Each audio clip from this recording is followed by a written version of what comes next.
The murderous tendencies of the Fulani Janjaweed. But here we must do so. But first of all, let us pray.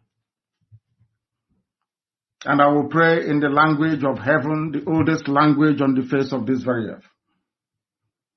Ezenye wanyi na Chineke nna nke pụrụ m ihe niile, eze ndị nsọ. Onye anyị na-aja mma wee na-eto wee na-agọzi aha nsọ ya mgbe niile. Onye ọ bụ naanị ya nwee ike niile. Onye sitere n'okwu ọnụ ya sọsọ wee kee ihe niile bụ ihe kere eke n'ụbọchị nke taa. Onye ọ bụ naanị ya bụ usu niile nke ndị agha. Chineke nna nke ụmụ ogbenye. Chineke nna nke ndị Biafra. Chineke nna nke pụrụ m ihe niile. Onye anyị na-aja mma. Onye ndị mmụọ ozi na-efe. Onye mmụọ na-erubere isi. Onye mmadụ dabere n'ahụ ya.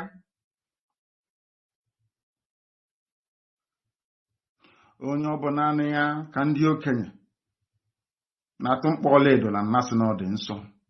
Ndị Igbo otu ga-ebighị ebi. N'ihi na eboghị mmadụ eboghị mmụọ ịbụ Chineke nna. Ọ bụ naanị gị ka anyị na-akpọ ka anyị enweghị iche ọzọ ewezụga gị. Anyị anaghị efe arụsị. Ọ bụ aha gị ka anyị ji aba mba were n'anya isi. Ihe niile nke anyị bụ n'ụbọchị nke taa bụ site na amara gị onye nwe anyị na Chineke nna. O nweghị onye ọzọ ewezụga gị Chineke. Anyị wee na-ekele gị na-asị gị biko obi ọsọ ọsọ na ndị ụra abatawa ụmụ gị n'ime. Ndị ekworo karịrị akarị n'ime anyị. Nna nke ebere dị ngọzi. Were amara gị na ebere gị bịa ka iwe zọpụta ndị gị. Anyị wee na-arịọ gị ka iwe mee ngwa ngwa n'ihe na Fulani abatawo anyị ime. Ma ọsọ ọsọ gị onwe gị bụ eze ebube dị ngọzi ka iwe zọpụta ndị gị. Ndị niile kuniri si na ha bụ ndị iro Biafra. Ndị niile ka ha rabụ ndị kuniri wee na-agba anyị mgba. Ka ha bụ ndị pụtara na nna nke ebere dị ngọzi si na Biafra agaghị adị, ndị dị etu agaghị adị onye nwe m. Ihe ga-abụ nke ha. Ọgbọ aghara ga-anọ n'etiti ụtụtụ ehihie abalị. Mkpụrụ obi ha agaghị enwe ezumike. Ị ga-achụghachi ha azụ n'ihere nke onwe ha. Ha niile bụ ndị kuniri wee na-akpagbu Biafra onye nwe m na Chineke nna. Ị ga-ala ha niile n'iyi. N'ihi na okwu ibu ihe na amen. Anyị wee na-asị ma leta anyị onwe anyị nna nke ebere dị ngọzi, anyị onwe anyị bụ ụmụ gị ndị na-anya isi n'aha nsọ gị. Bụ ndị na-emere ọgọ onye nwe m. Bụ ndị na-achị iru gị mgbe niile. Bụ ndị sitere n'aha ha na-abụ ụmụ ha wee na-enye aha nsọ gị otuto. Anyị onwe anyị bụ ndị nwe ezi ịhụnanya ebe nzọpụta gị nakwa emere mgbe ị na-asị na nke dị sọ na anyị ga-ebuli aha nsọ gị elu. Chineke nke igwe anyị ga-aja gị mma. Onye ka eluigwe n'ụwa anyị ga-akpụ isi ala nye gị. Anyị bụ ụmụ ogbenye onye nwe m. O nweghị ihe ọbụla nke anyị bụ n'iru gị n'ihi na ọ bụ anọkpa ahụ ka anyị bụ ofu ụbọchị anyị ga-anwụ, kama na okwu nsọ gị na-anọgide ma ruo mgbe ebighị ebi. Ihere pụrụ ime mmadụ dị ndụ na nke ebere dị ngọzi, kama ị gaghị ekwe ka ihere wee mee okwu nsọ nke gị. N'ihi na ọ bụ okwu ka iji wee kee eluigwe maka elu ụwa. Okwu nke i kwuru, nkwa nke i kwuru anyị, okwu ọgba ndụ nke i kwuru n'isi anyị eze ebube dị ngọzi ga-abịarịrị na mmezu. Na Biafra ga-abịarịrị na nke ebere. Ị ga-emere anyị amara gị n'ihi na ọ bụ naanị gị bụ onye enyemaka, naanị gị bụ onye nzọpụta. Ọ bụ naanị gị ka a na-etu Elohim Adonai El Shaddai, onye dị nsọ ma ruo mgbe ebighị ebi. Nara ekele, otuto, nsọpụrụ, ịja mma site n'ebighị ma ruo n'ebighị ebi ka a na-arịọ gị. Ise ise ise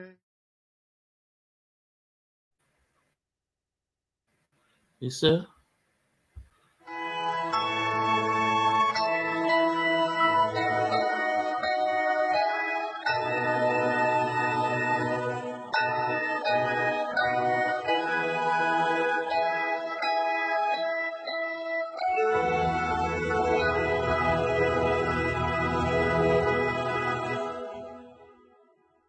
King of the rising sun, we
All hail Biafra. All hail Biafra. Biafra. IPOB. One family. IPOB. One family. One family. IPOB. I welcome you people, my wonderful people, Biafra, to this wonderful edition. I will say good morning, good afternoon, and good evening, depending on your time zone. As you all know, my name is the Mens Mazi Ezumeze aka Nwekwesu. Please, as I welcome you, please may you welcome others. And those that will watch it later, please may you welcome others. I'm here with Chief Meka Iwawu from America. No, I will allow him to introduce himself to Biafrans. Yes, my people. My name is Emeka Iwagu.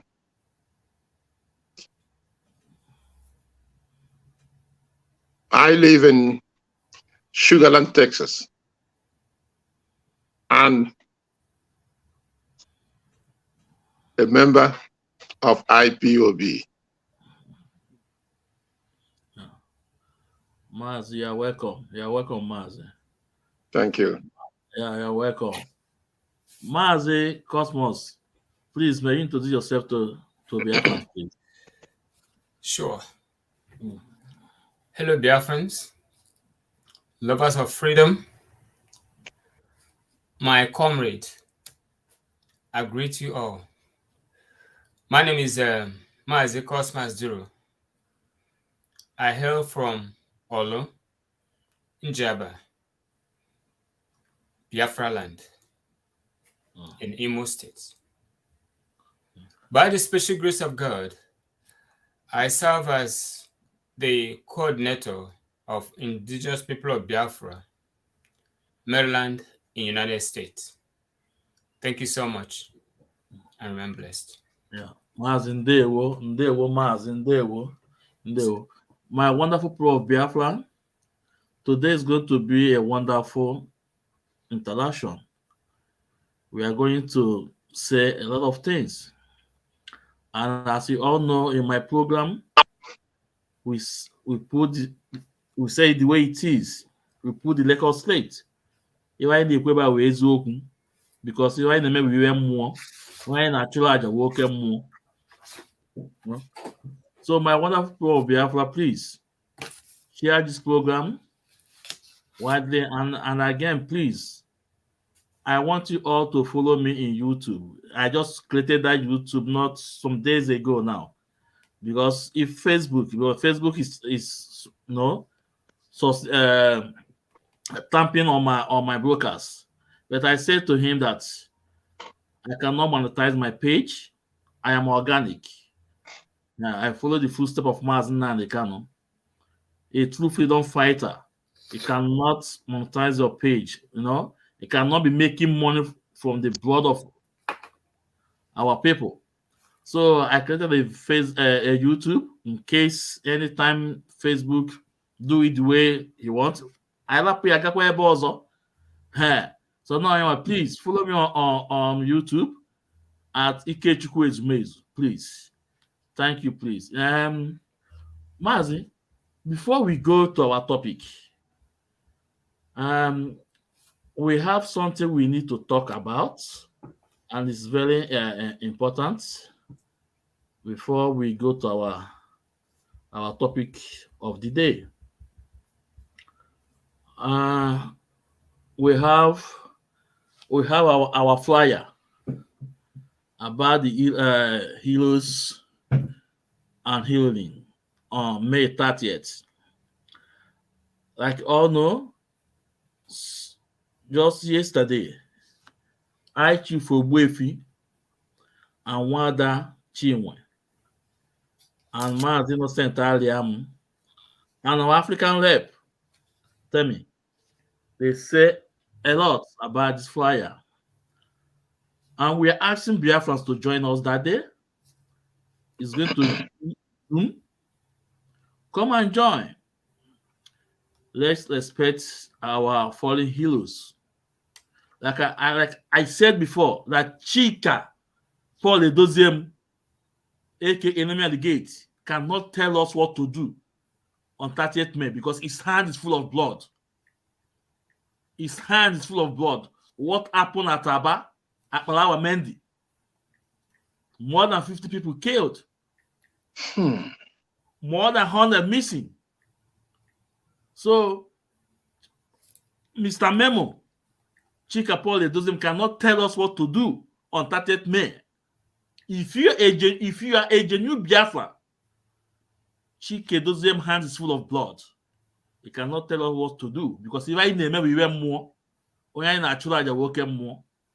Mazi, before I wrap it on, please, Mazi, Chief Emeka, please say something about this flyer. Yes, Mazi is amazing. On the 30th, we are going to explore what led to the first Nigerian Biafra conflict. We are going to take it from the first coup and the counter coup and let our people understand what actually was involved in that civil war. Our people have been misinformed about that war, blaming our eternal leader, our commander, General Odumegwu Ojukwu, for starting that war. All he did was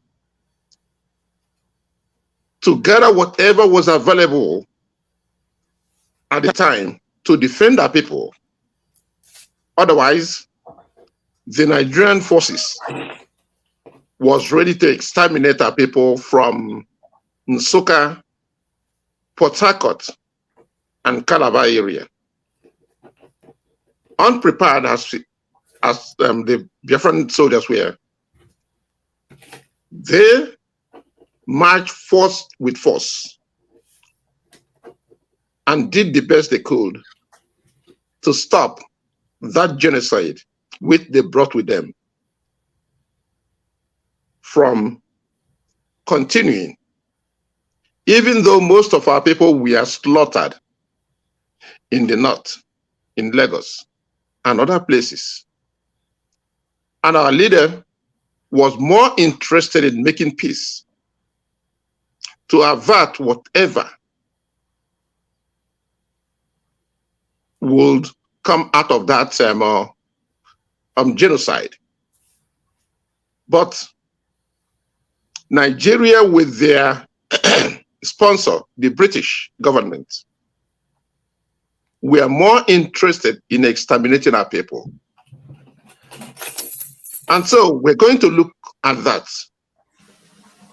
from the coup to the civil war and how our people survived the civil war. We are going to look into our gallant men, the officers and men who sustained us through that procedure. And the African rep will also add to that. So it's going to be a fun time, a very inspiring period, and a lot of information will come out of that. So I appeal to every Biafran who want to understand where we were, where we are, and where we're going, to understand the hatred the Nigerian government has on our people. And if time permits, we may be able to look into the reason why they hated us, the Easterners in particular, and Igbos. in general, why such hatred existed. So I invite everybody who will be able to make him or herself available at the time to join us in that escapade. Thank you.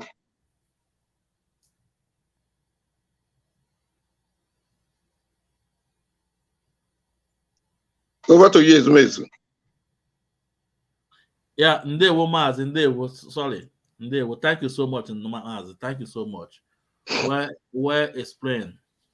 And I believe Biafrans will be eager to know what really happened, because they have taken history away from school. So a lot of people did not know what really happened. So it's going to be an opportunity for a lot of people to know and to hear from you what really happened. Thank you, Mazi. Mazi, thank you so much. Mazi Cosmos Zulu, please. Let's have your take on this, sir. Yeah, thank you so much, Mazi Ezumezu. Mazi Emeka has almost said it all, and I just put in my take. Fellow Biafrans, we know where we are today, and I just want to let us know exactly why we are going to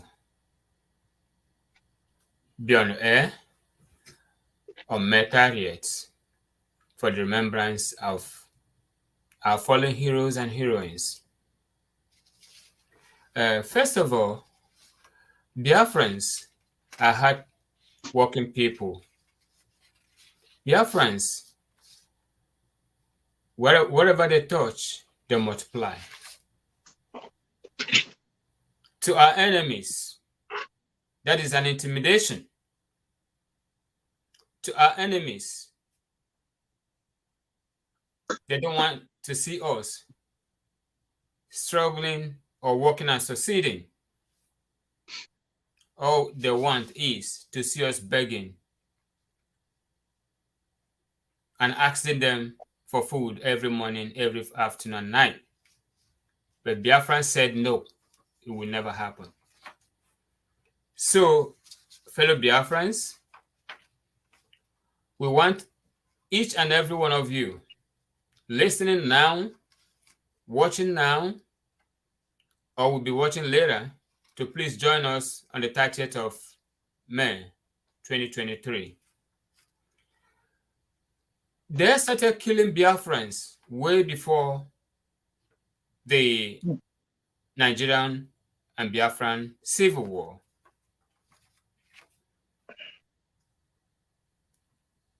Biafra was before Nigeria. And since then, the forceful colonization from Britain, they came to colonize. They came through Biafran. But Biafra said, no, you cannot colonize us. We know what we are doing. We know who we are. When they see that it was hard for them to penetrate through Biafra because of their selfish need, because of their selfish desire, because of the gold and coal they see, then the mineral, what is it called? The oil was not discovered yet. It was gold and coal mining in Enugu. And the Biafrans said no to that. They looked for another strategy. They went through the north. The north welcomed them. And that is where they started killing Biafrans, so that Biafrans will submit to whatever they want. They came with gun, They came with Christianity. They came with everything possible so that they will subdue and kill Biafrans. And that is how they have been killing all these polytechnic. And that is how they have been killing Biafrans. Before you know it, they came with another plan, amalgamation, in 1914. They brought us together, whereby they know we don't have anything in common with either Yoruba or with Hausas, which is the North.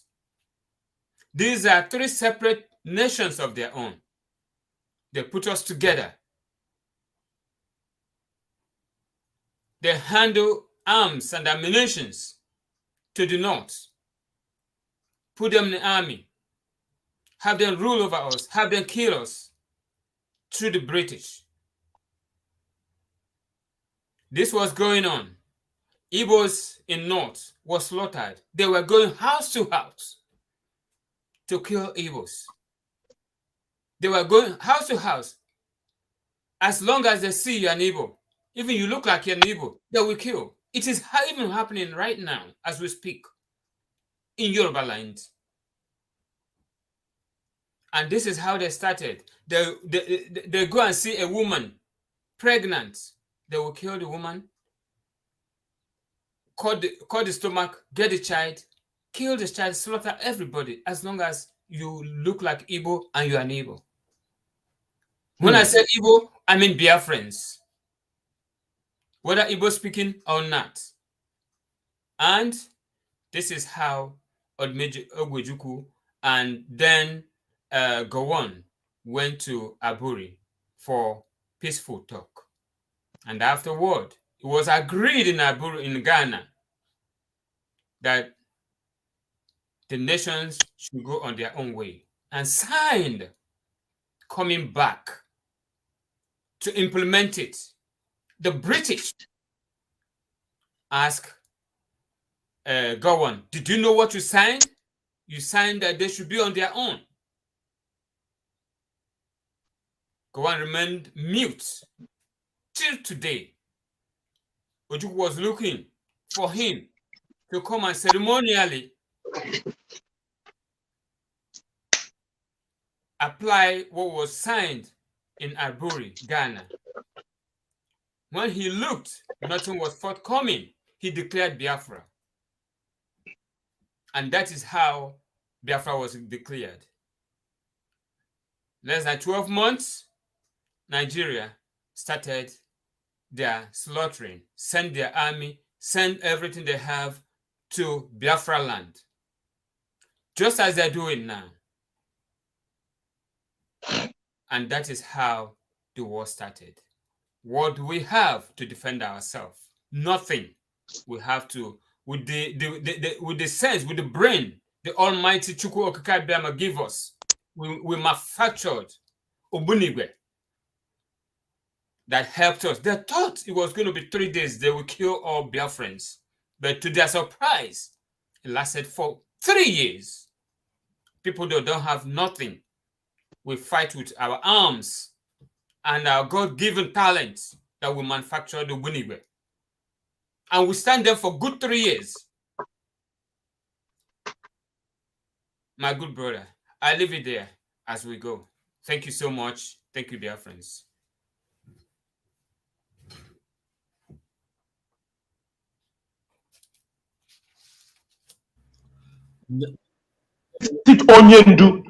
Ndewo Mazi. Biafrans, like I said before, don't miss the program.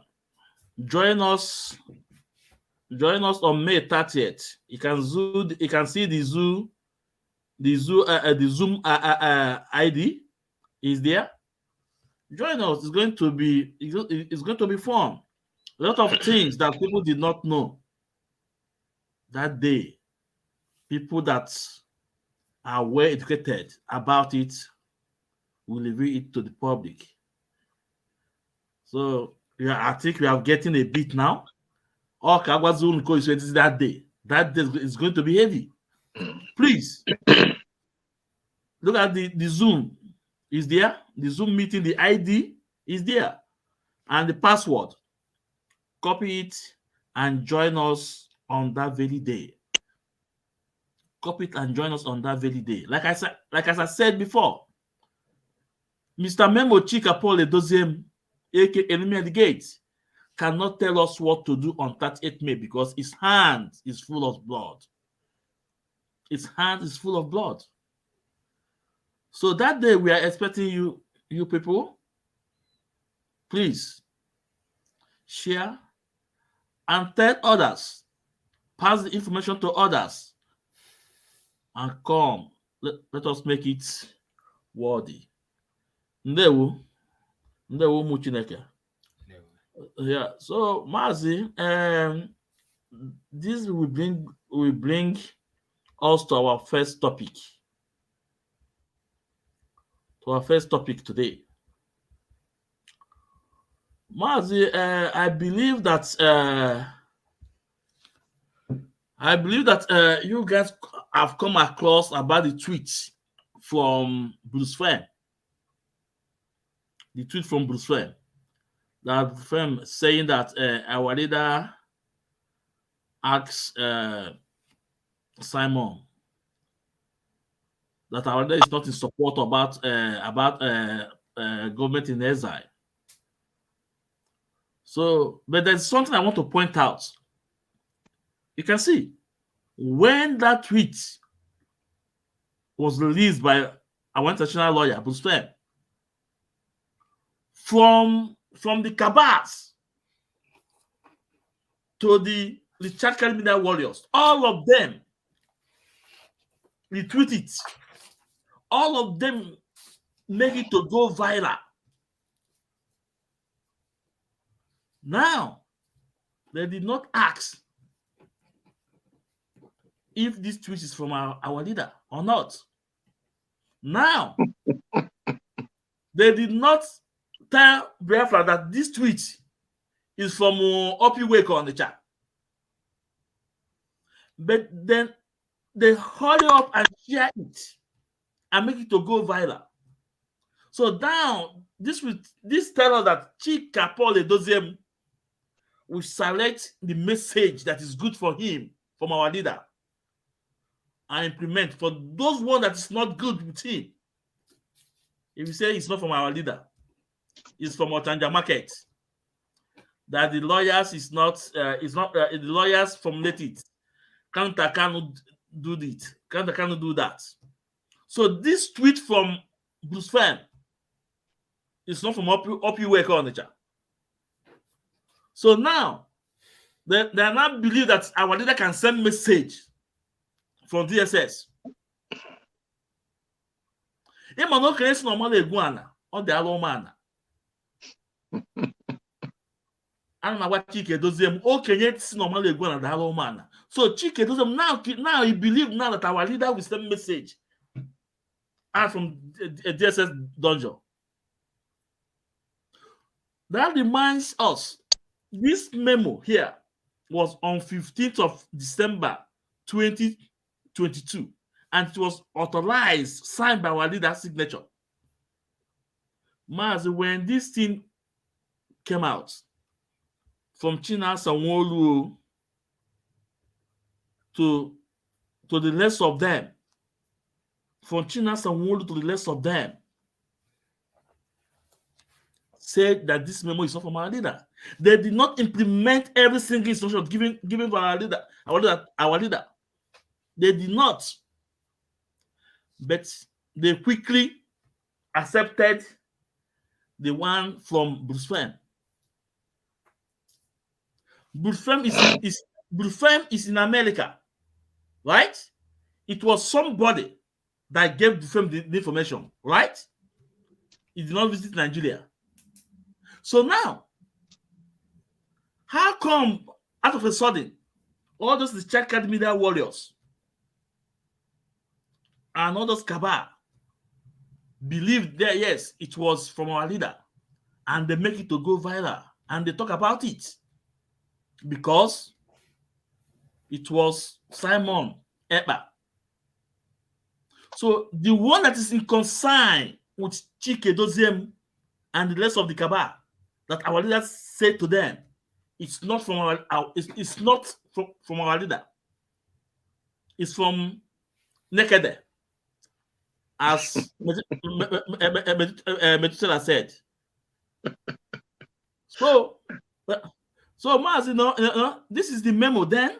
So I think let's play how China Sanwo-Olu threaten our lawyers about getting information, bringing information out to Biafrans. And we also play the video clip from Methuselah, how he counter our leaders' message.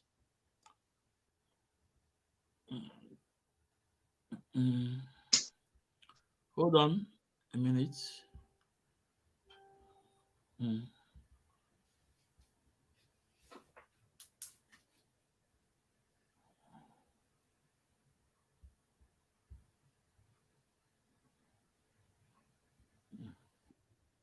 Onyendu, any of them that comes and write rubbish, things that will destroy this movement furthermore, things that will bring more division in this family, Makachineke, this night IPOB media warriors descend on that particular person and tear him apart. If you finish tearing him apart, I will show wire on ground. You respect people. You respect people. They don't want to that they are going to visit Onyendu. Any of them that comes and write rubbish, things that will destroy this movement furthermore, things that will bring more division in this family, Makachineke, media warriors, descend person and tear him apart. To finish tearing him apart, I will show wire on ground. You respect people. You respect people. They don't want to accept that you are respecting them. They are using your name. Go there. IPOB. Go. IPOB.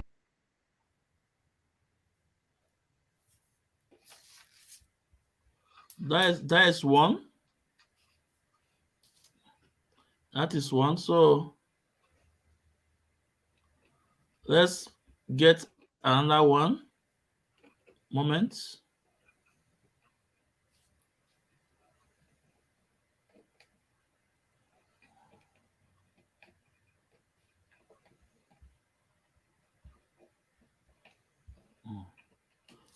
Nice one. All this polytechnic now typewriter from outside the gate. Here closely the first one. Second one, the doors should never dabble into the finance of the family. Brother, I want to dabble into the finance of the family. Family, family go or canon family. What do they have money? We will dabble into their family. No, we don't do such a thing.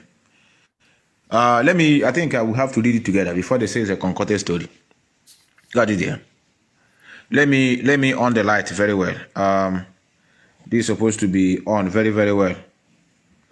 Look at it here. DOS should never dabble into the finance of the family. That is the family of Kano. Well, do we know the family? The answer is no. Unless my family can help you. Second, the third one, the first one, cancel accounts. Only care about what say. Thunder fire anybody that will talk to DOS. We can cancel the one. Now let us do the second one. All sacked national coordinators appointed by Mazen Nandekan himself must be reinstated and with immediate effect. Okay, Sheva have reinstated now. No be here with it. I ain't June scrotum. Oh, a man and family can help you. Second, the third one, the first one, cancel accounts. Only care about what say. Thunder fire anybody that will talk to DOS. We can cancel the one. Now let us do the second one. All sacked national coordinators appointed by Mazen Nandekan himself must be reinstated and with immediate effect. Okay, Sheva have reinstated here now. No be here with they. Appointed by Mazen Nandekan himself must be reinstated and with immediate effect. Okay, Sheba have reinstate here now. No be here with they. I ain't June na scrotum. All sacked national coordinators.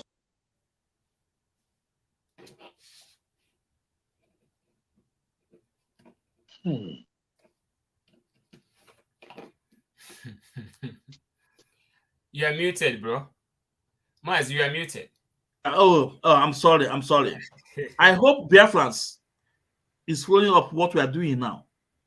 You can see from the cabal, from China Sanwo-Olu, he gave them the information.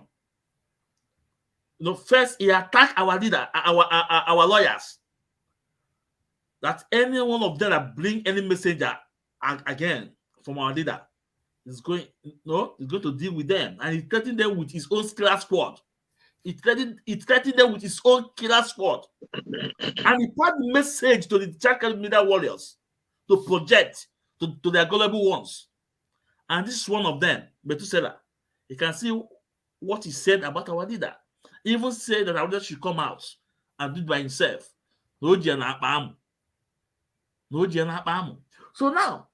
So this tweet that Bruce Fem did, now they are not turn around degree 306 to respect our leader. Degree 360 to respect our leader's order. But those ones that are not brought out about the expect national connector at Italy because it's Chinedu. It was never from our leader. The one from Pakistan and America, it was never from our leader. So now the one from this firm is from our leader. Mazi, ite makala ntu unu. Anya makala anya unu. Huh? Mazi Cosmos, please. Biko, lacha mo anu n'okwu anu biko. Thank you, my brother. Thank you.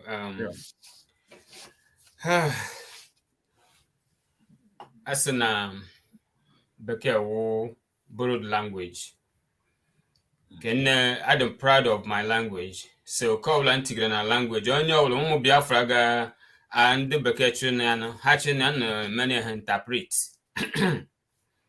Makanihina, we have all seen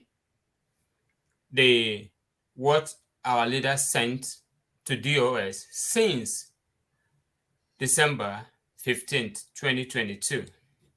Up to this moment that we are speaking, that we are here, none was respected. Instead, they cajoled him.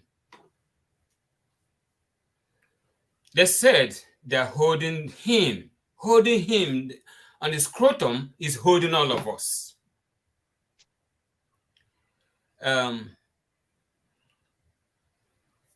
Mazichike Doziem,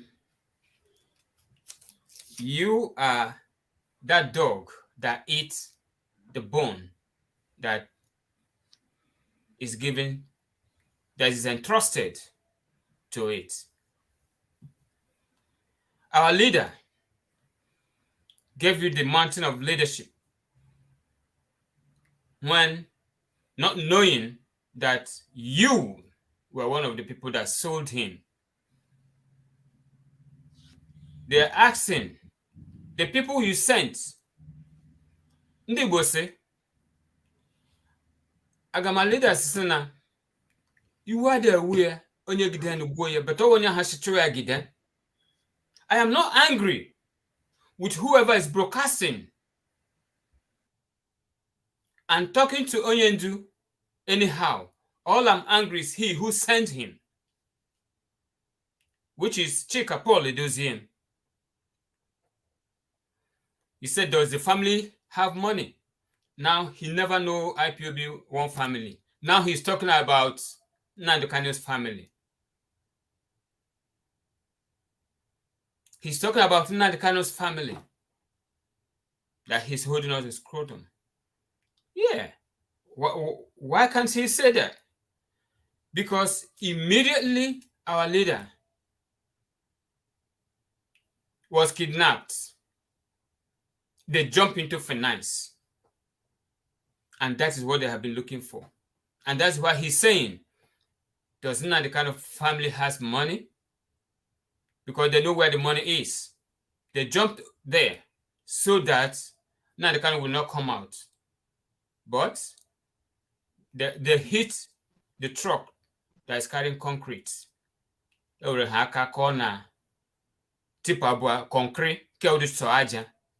and one after the other. So my people in the Biafra,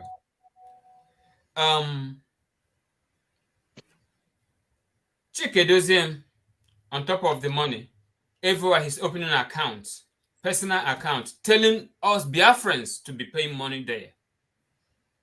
Well, he knows quite well that Onyendu is in DSS dungeon because he doesn't want the attorney's fee to be paid. He doesn't want Biafrans killed, Biafran arrested, to be bailed. Having said that, my good people, the topic is 15th of December 2022. Onyendu sent out a memo to DOS. Like I said, till today, DOS has not done anything.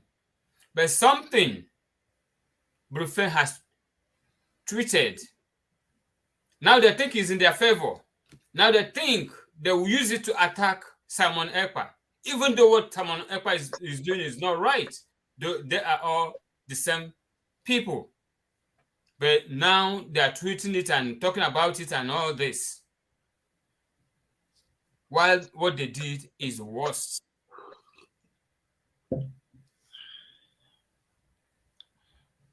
Brufen went to Nigeria twice. He wasn't allowed to enter to the court where Onyendu was.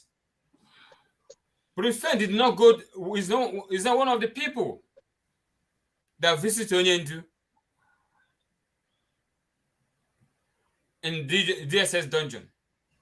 He's not allowed.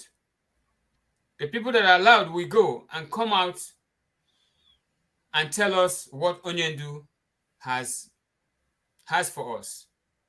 But that man, Chika Pole Doziem, that has eaten the bone that is entrusted in him, will not obey it through his cabals. Even though we know we are freedom fighters, we are not Biafran in exile. We are not politicians. We're only freedom fighters. So, how is it that is the only thing they know that Onyendu have said since Onyendu has been in the prison? Why wouldn't they ask Bruce Finn, how did you get this message that you tweeted? Where did you get it from? Who have copied and written to you? Did he see it in the street of Baltimore? Or did he see it from Dallas? How did he get that message? Who gave it to him? None of them asked, but only because Simon Ekpa was mentioned. And I believe they think it's in their own favor, and that is why it is their own. That's what they have to use as news. Great Biafrans, I want all of us to use our tongue and count our teeth. All hail Biafra. All hail Biafra. Mazi ndewo. Ndewo. Yeah. Mazi Chief Emeka, please. Thank you, Mazi Ezumezu. Yeah. What is funny about the whole thing is that the nuisance in Finland is tormenting everybody. So they were quick to jump on the message that was considered authentic and favorable. Even though they do not take instruction from anyone in DSS dungeon. But this time, it came as a welcome relief to them, because this guy in Finland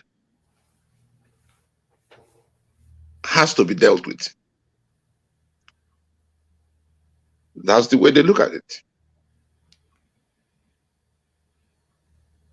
But the true nature of the whole thing is that our leader was kidnapped and extraordinarily renditioned to Nigeria. And it's approaching 2 years since that incident took place.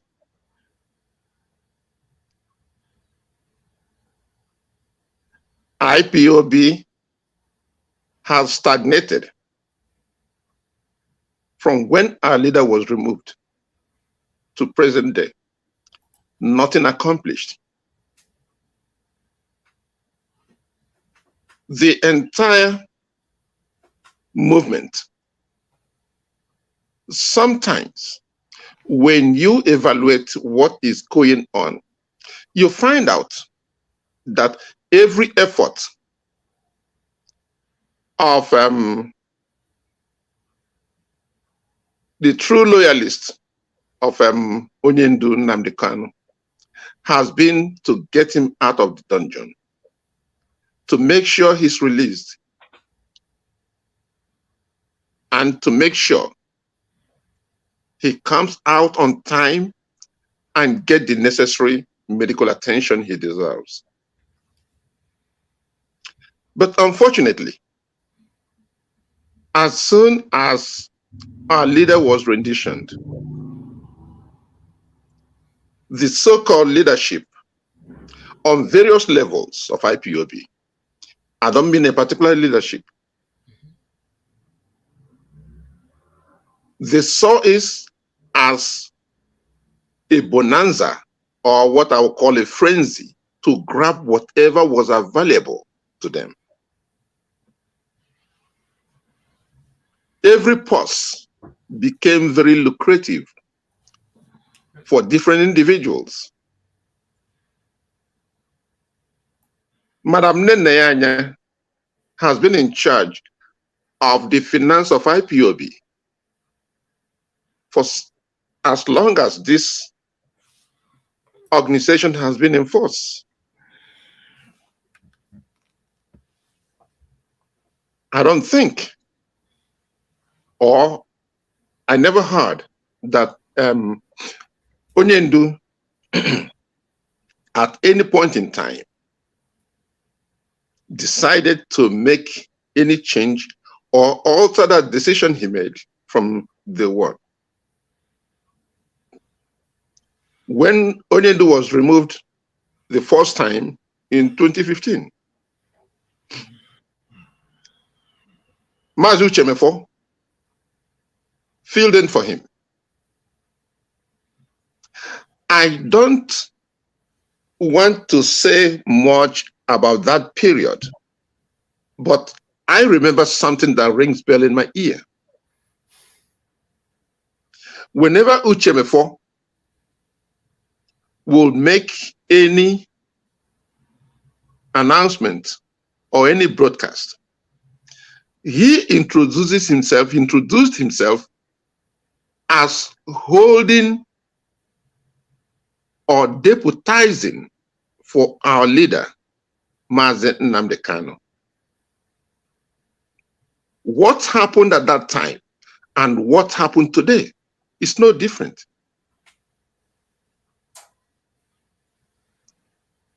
I did not hear or notice Uchemefo going to Madam Neneyanya and demanding any shift in financial responsibility. I was surprised this time around finance of IPOB became the major bone of contention.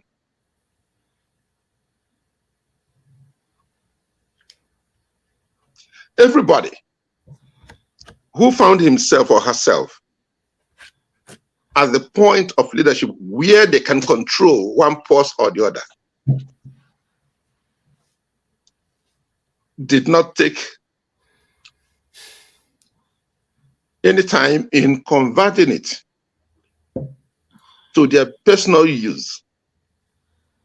What I mean by that is they raise and expend that money as they see fit.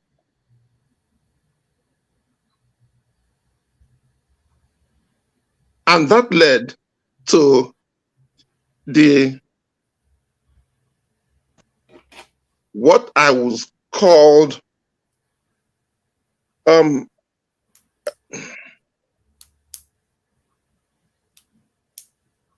sectionalizing part of IPOB. In United States, I will say the one-time IPOB unit that was placed under 4 regional coordinators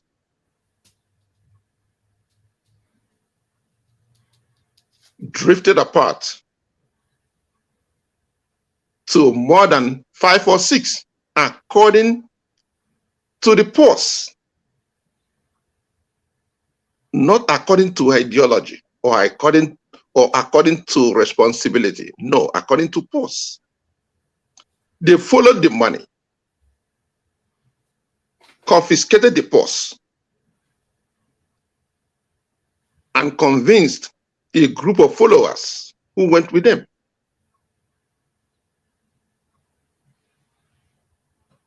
And that gave rise to what we are discussing today.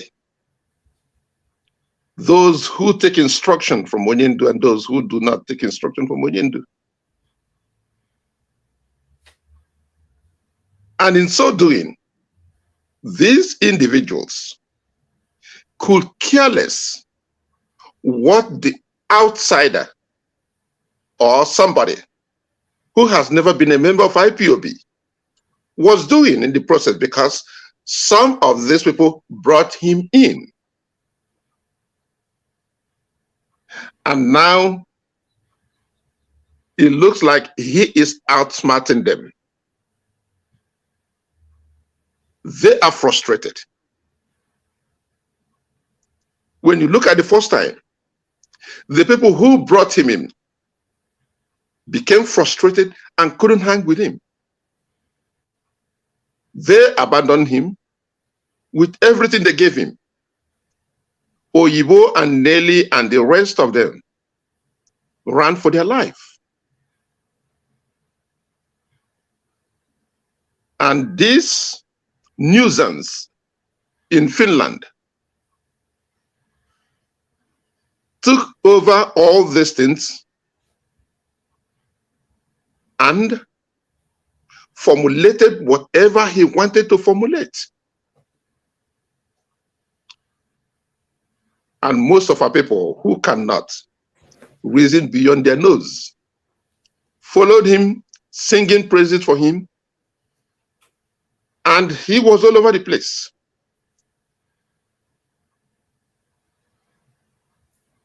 The DOS cannot contain him, could not deal with him, do not know what exactly to do with him.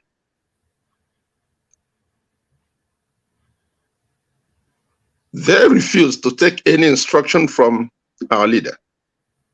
But when this instruction came up, they read that Onyendu has instructed Bruce Wayne to do something. They took a breath of relief. They exhaled. Now the Savior has come. They never knew what to do with this nuisance. Now everybody's waiting. what Bruce Finn is going to do. But he has been jumping all over the place, jumping in their faces, doing whatever he wanted to do, and collecting the revenue through whatever means he deemed necessary. Let me say this, since we're going into this. This nuisance in Finland took over the website of IPOB, United States IPOB.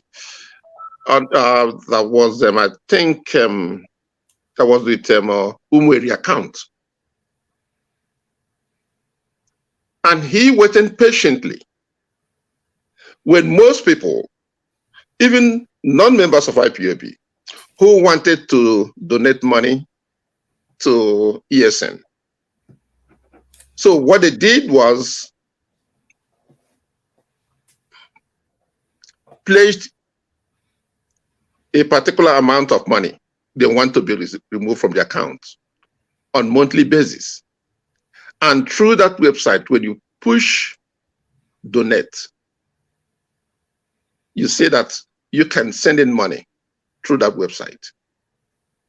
And these people, they feel they can donate something on a monthly basis. So they made it automatic to be going out from the account.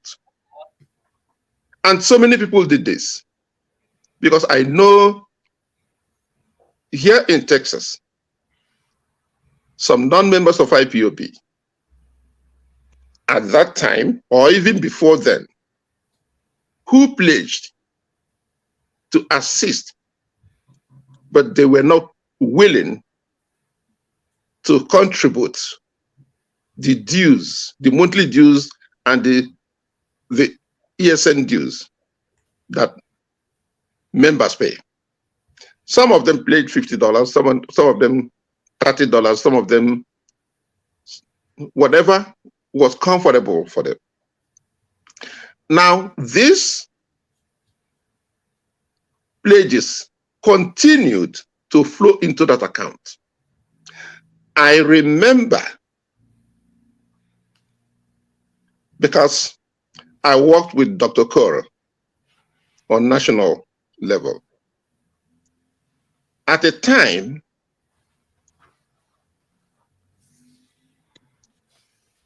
up to $11,000 was going into that account on a monthly basis.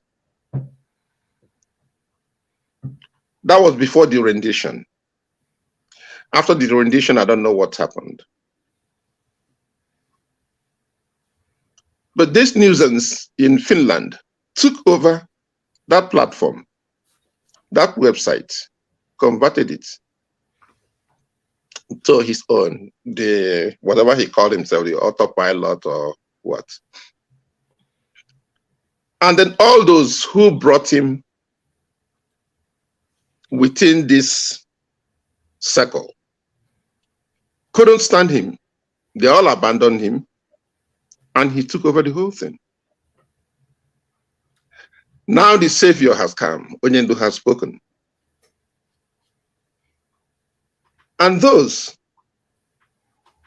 who claimed their duty to take care of this issue, but couldn't, are now waiting for Bruce Finn to bail the cat.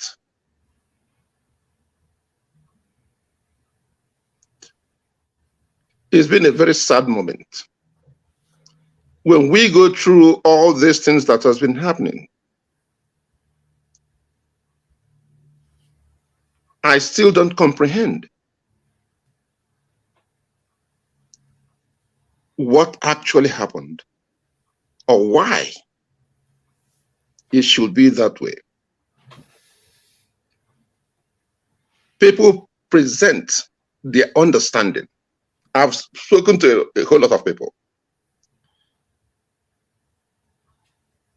who think that, oh, this is the way it should be. No, we have seen that before.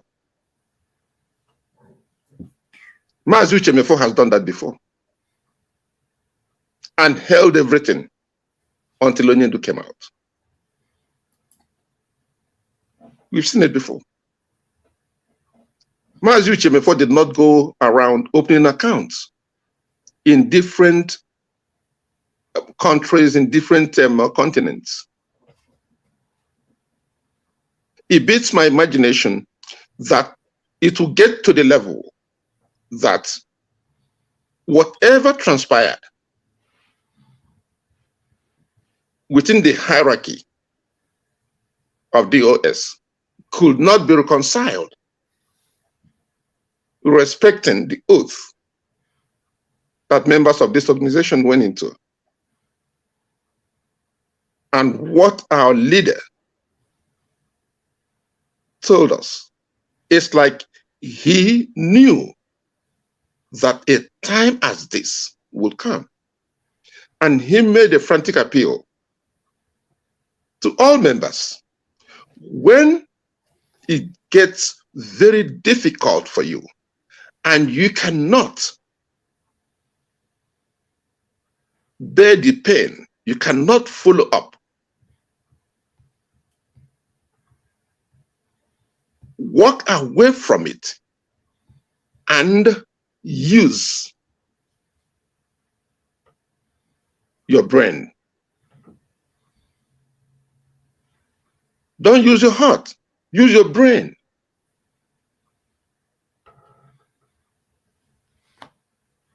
But it didn't take long. After he has gone, everything collapsed. The emotion that I saw in this organization, because that's the worst I've ever seen in my life.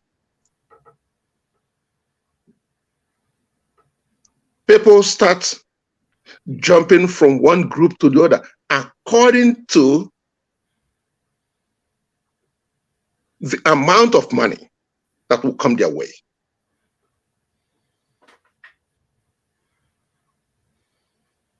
People move from group to group to group. I remember I asked a question during one of our national meetings. I said, this lady, I thought I saw her here before. And the response was, she wanted her name to be in the account. And we said no, and she left to the next group.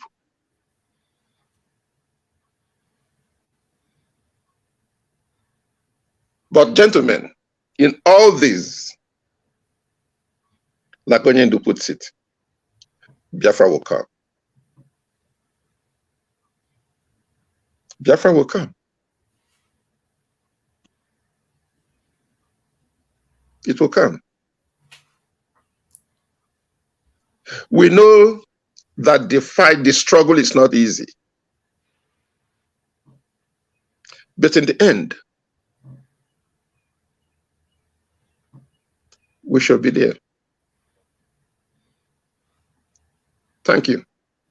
Yeah, Maz, please, before you, before you take it up with you, I want you to know this because you said this Simon Ekpa and his group. You said he was smart. You call his name? I don't know who he is. Exactly. Thank you. That's a nuisance in Finland. Okay. So that guy, he's still working with Onyibo. Remember, Onyibo is smart. Do you remember that Onyibo opened that website? And do you know, up to today, they are raising fund with it. These people are smart. Let me tell you something about that lady. Okay.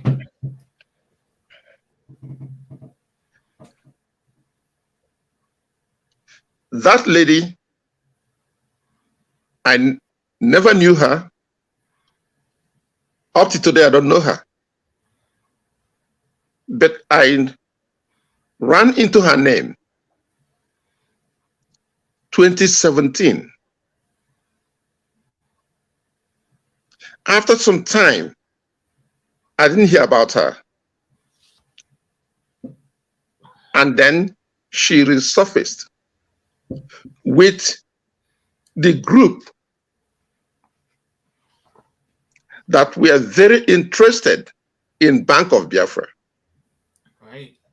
Mm-hmm. She was there. I'll keep that way. Then there was a meeting we had with Dr. Koro, and yeah, Onyendu was still here. She called that meeting, and she instructed Dr. Koro to invite Mazi Obidi Obieno. At the meeting, Obieno did not show up. She turned to Dr. Koro and asked him, "Did you invite Obidi?" Dr. Koro said yes. So why is he not here? Dr. Koro responded that he said he will not come. And she said, why didn't you tell me? And Dr. Koro responded, he didn't ask me to tell you. That's a good one. That is a good one. He didn't ask me to tell you. Mm-hmm. Yeah. And people started demanding to know who she is.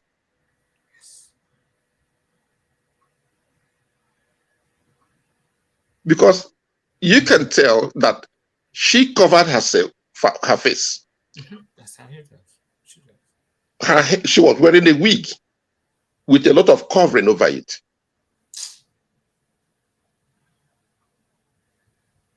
And when that request came up, she said that Onyendu authorized her not to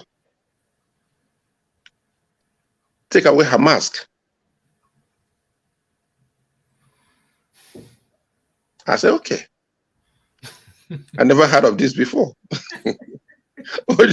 Onyendu goes around without any mask. But this person, whoever she may be, now is putting up a mask.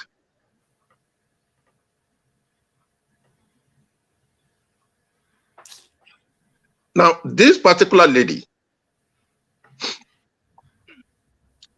whoever she is, remember, during the Ekweremadu incident, right, the newsers in Finland played a role in that New Yam festival in Germany. Then after that, he disappeared and reappeared in IPOB programs. Then the Ekweremadu project came on. According to the ladies who were in their program, they call the Omada program, right? Right. And one of them remarked that when the Ekweremadu project manifested itself, that this lady called Oyibo won that contract. She won the contract, the Ekweremadu project. I said, what is the project? Up to today, nobody has told me what the project is. Maybe New Yam Festival project. Yeah, I don't know if Ekwemadu was coming to USA to eat another yam. But she won the contract for the project. And the rest is history. Okay, my brother. I will just keep it there. Let's proceed.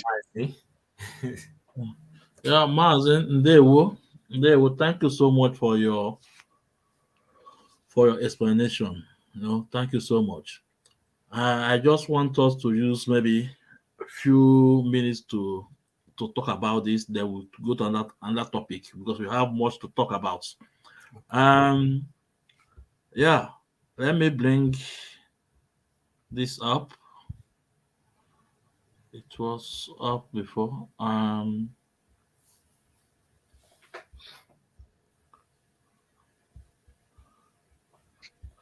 So I want us to pass a message to all the national coordinator in Europe and elsewhere, because they are the one Mr. Memo Chika Paul Eduzem is using to siphon IPOB money. We need to pass a message to them tonight, because where I am now is already night. I know you are an afternoon over there. So we need to pass a message to them that they are not doing the will of Mazi Nnamdi Kanu, but rather they are doing the will of Chika Paul Edoziem, which means they are fell out from our struggle. If they continue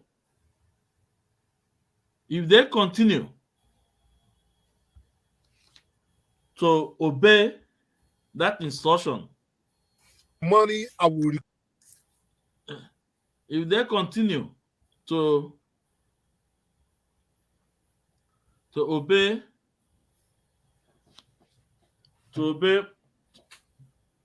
Mazi, to obey Mr. Memo Chika Paul Edoziem, they are not for IPOB. Although we know that Chika Edoziem have created parallel IPOB. They call it Biafra community. But we have to remind them tonight, where I am is already night, that the accident of Paul Chika Edoziem before. So if you a man, you have conscience, that what you are doing, what you are doing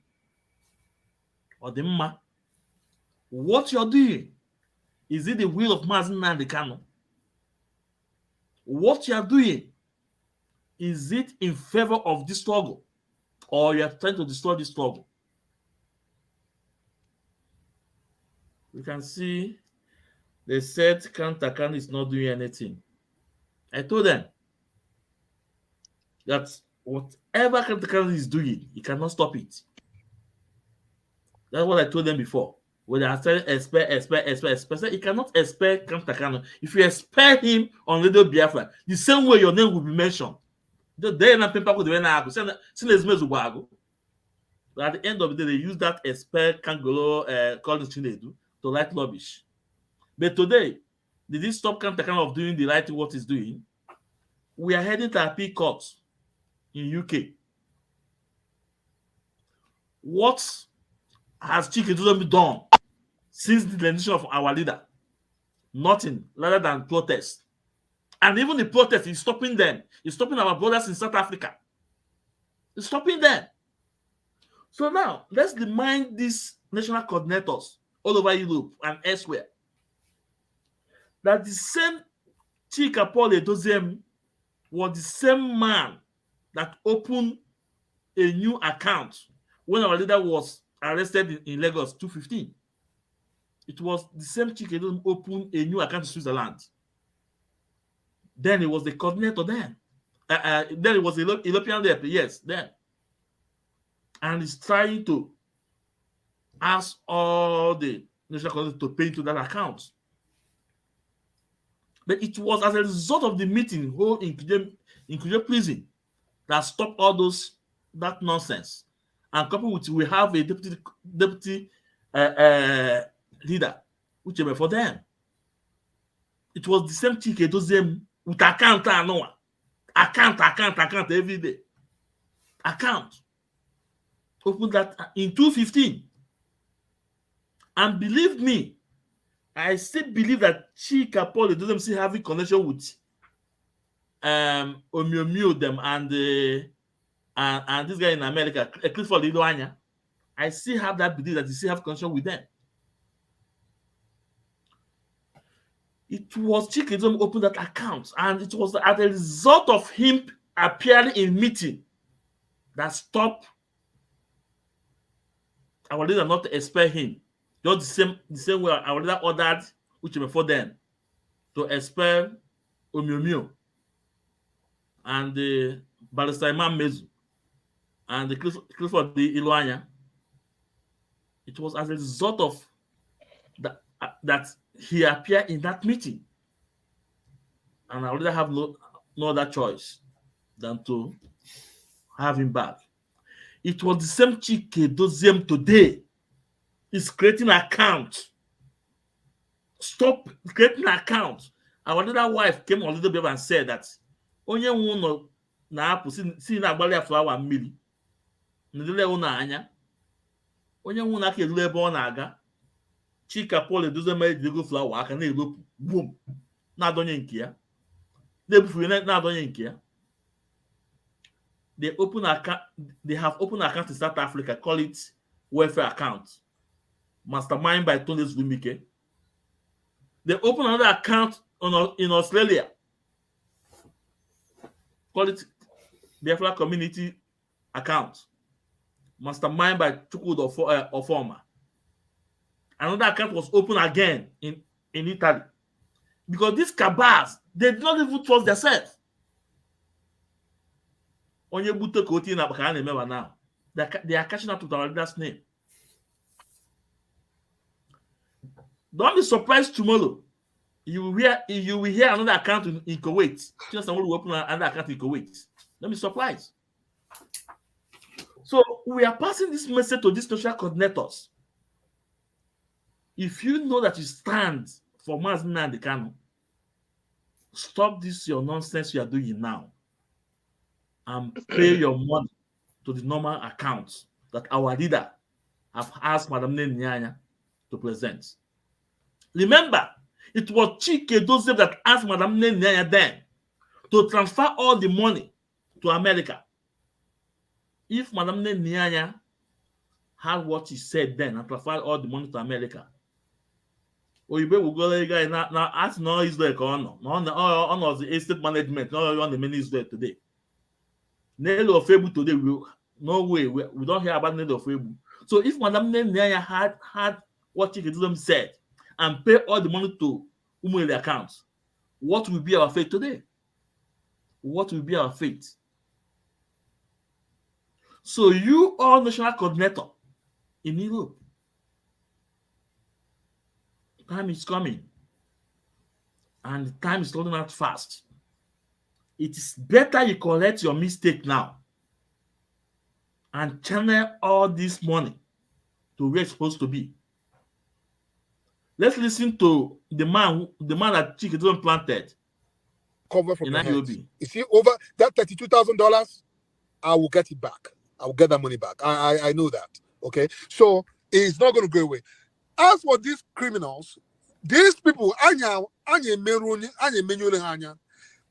been able. We have been able to dislodge and distort and confuse their source of income, which is this money dues and all these fake ESN donations going to Nyanya's pocket that she cannot account for.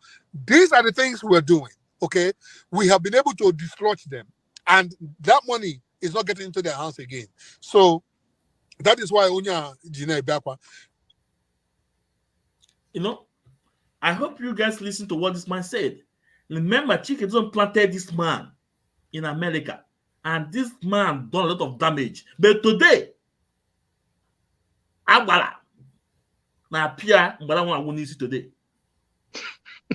Today, ekwensu niile n'ala Igbo na appear Mbala Nwa.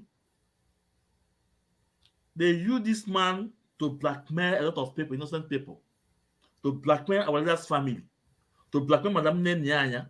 And then he was going to one platform to another platform, to another platform, to another platform, even to Ledo Biafra. But today, what is the result today? All the vice go back. And I choose the man Kebu, the man natural Kebu. Mon be a Ben, Amala Ben. I can't see a bugger on. Today, even a DOS member is Yoba. Now this one that Nelly, Donald Azubike, they are not going the same way and then attack everywhere. They are attacking themselves. Do you know it was as a result of this man that made it to stop that religious preaching on Radio Biafra every Saturday? Chike doesn't stop it. And a lot of them was angry with Chike doesn't, because Chike don't planted this man in America. You can hear what he said. They are able to dislodge all the money going to Germany. So you national coordinators,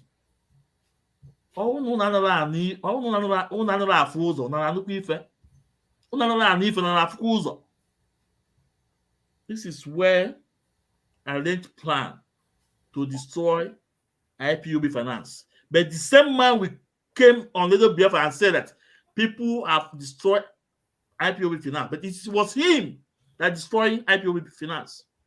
It was him.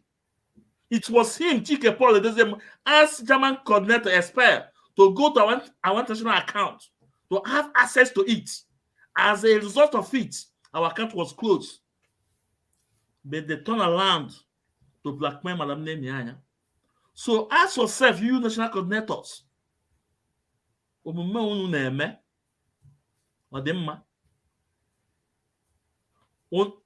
do you guys have the voice of Mazin and the Kano, or do you guys have the voice of Chike Doziem to join this struggle? If you have the voice of Mazin and the Kano, do the needful now. Do the needful. Stop paying your money to this Kabas account. Because that day, it's going to Agbalago. I play with this tape. So I don't want to take much time. Because I use a few minutes to pass out this message. They should pay their money to Madam Nenya account. Mazi Chief Emeka, please say something before Mazi Cosmos will say something on it. My brother, it's very obvious, according to natural law, that whatever goes up must come down. Onyendu said something about our people, our Biafra politicians. Also, they steal nickels and dimes Fulani Hapo, right? That Tinubu Yoruba will loot that country in billions and trillions. You carry away the treasure of that country. We see the same thing happening in IPOB. These so-called coordinators in Akona that saw it as a privilege, saw it as a way to scuttle whatever they can, whatever nickel and dimes, ndị ọzọ tụtara etie n'akpa. You know, my brother Cosmos must have heard me saying sometime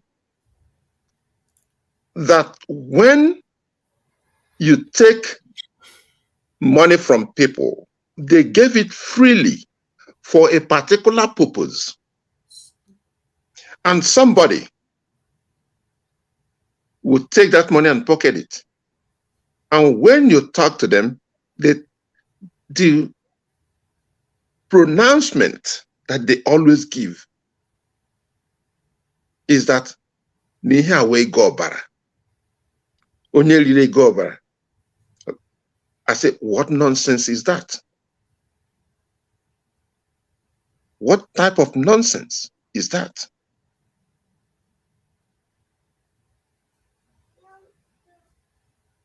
People labor freely, contribute this money for their own freedom and for the freedom of their children and your children. And you see it fit to embezzle it, to put it in your pocket, to divert it to anything you think will be beneficial to you. But the last time I checked, if I put my hand in my pocket right now and bring out a dollar bill and hand it to you and turn around and ask you to give me back that money, you have a right to say no. It's not my money. It is your money, not my money.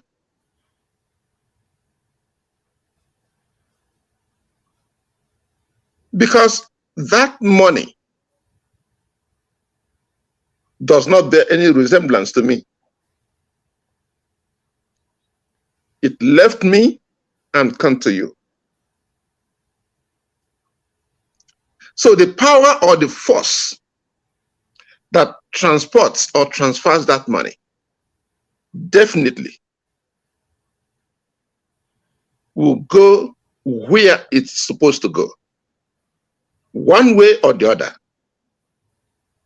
And whatever we are doing now, thinking that Onyendu is not around, we can do whatever we want to do. We can embezzle this, we can do that. There is a day of reckoning. He doesn't have to be there to supervise the day of reckoning. When it comes, just like Ekoremadu had his day of reckoning, that is story for another time. I'm sure we'll get to that. Because what happened to Ekoremadu is a different thing that could be analyzed for hours and hours. It is the same thing that is happening to most of our people.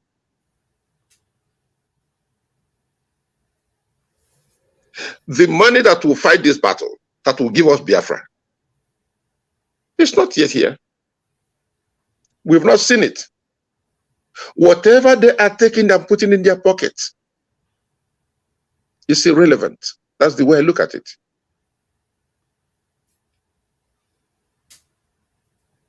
When Biafra will come, Onyendu said that Biafra will be built for 75 days, day and night. Day and night, 75 years. Do you think he was talking to me or to you? Yep. He must have gone. He was giving us a message. Yep.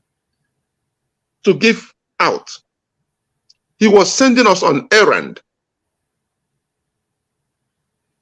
to our children, who will in return give it to their children, and to those who will build this nation.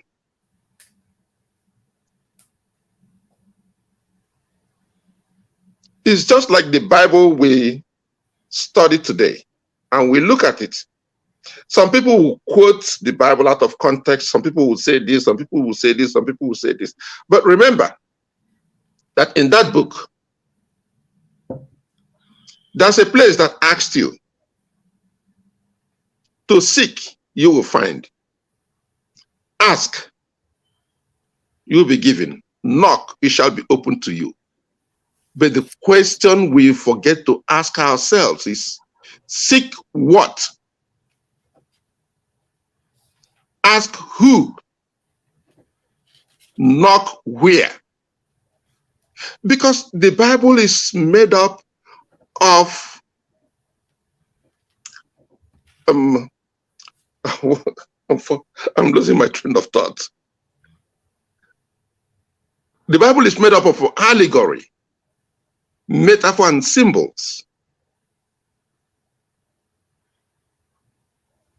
Most of these things we see in the Bible, we study it and keep moving. That is why you see the bishops or the pastors who started reading the Bible or studying the Bible 50, 60, 70 years past, and they are still reading it and studying it.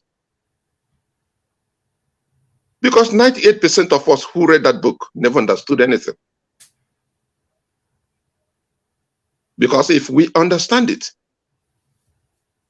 we are not going to divert money meant for our posterity to what we cannot even discern. So those coordinators who are collecting that money and putting it in their pocket and doing whatever they want to do, they are on their own.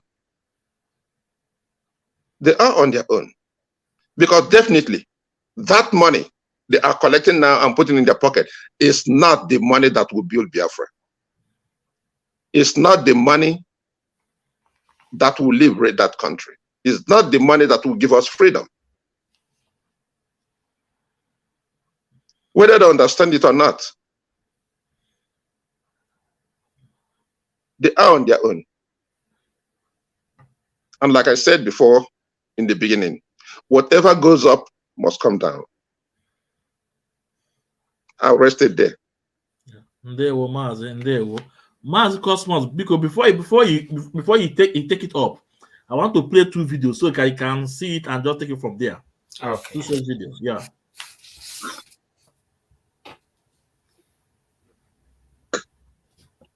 Is keeping her rather. I don't know the purpose of Ninanya. IPOB South Africa has stopped sending money. IPOB USA, we have stopped sending money.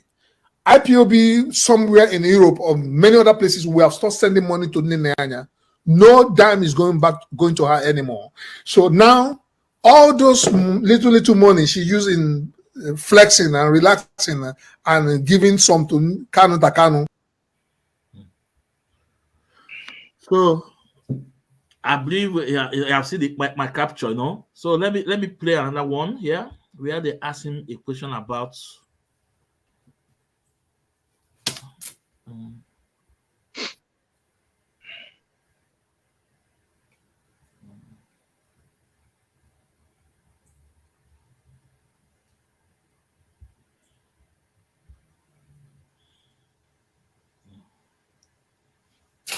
if the reason why these two are still there, what if it's our leader?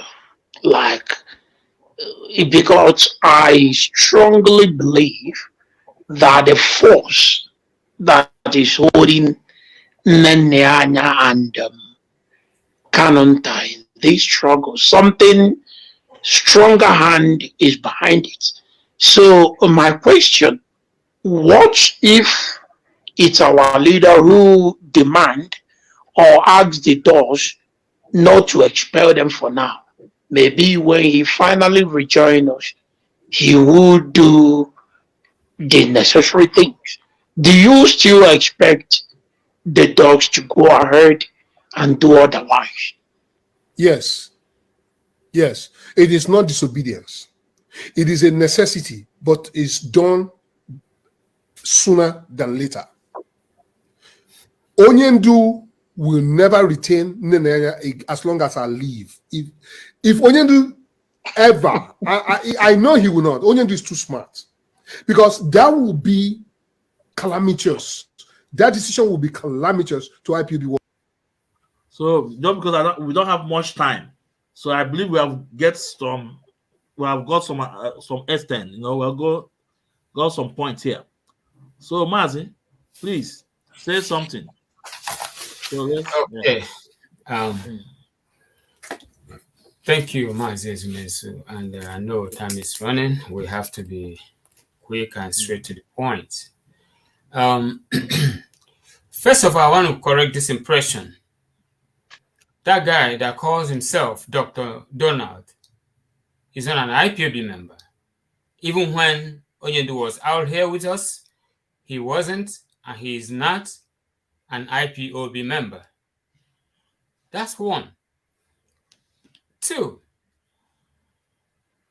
the same man, wherever he was, saying that they were IPOB, he wasn't paying dues of ESN since 2020. According to him, he stopped paying. I have the paper they gave to me because I'm his coordinator. I have his, yes. You come to America, you will have a PG1, PG2, PG3. Onyendu told them when he came to America, March, go and be with the state coordinator. We don't have PG1, PG2, PG3, anything. And that's what they were doing. Whatever is coming from Onyendu was not getting to them. Now, when he came, he called me and we talked. He said he wanted to come back, want to be a gate man. That's his voice. He wants to be a gate man of IPOB. He wants to make sure everything is fine. I said, there's no problem. We had a fiscal meeting. I gave him a seat close to me. It wasn't a high table. Then we talked. This man was crying non-stop, not knowing that that was a crocodile cry. And afterward, he said he doesn't want a post. He just wants to make sure he protects IPOB. We thought someone was talking. At the end, I asked him. He said I should add his name straight to our platform, IPOB Maryland platform. I said it's not done that way. IPOB have a standard way of doing things. You are not a member.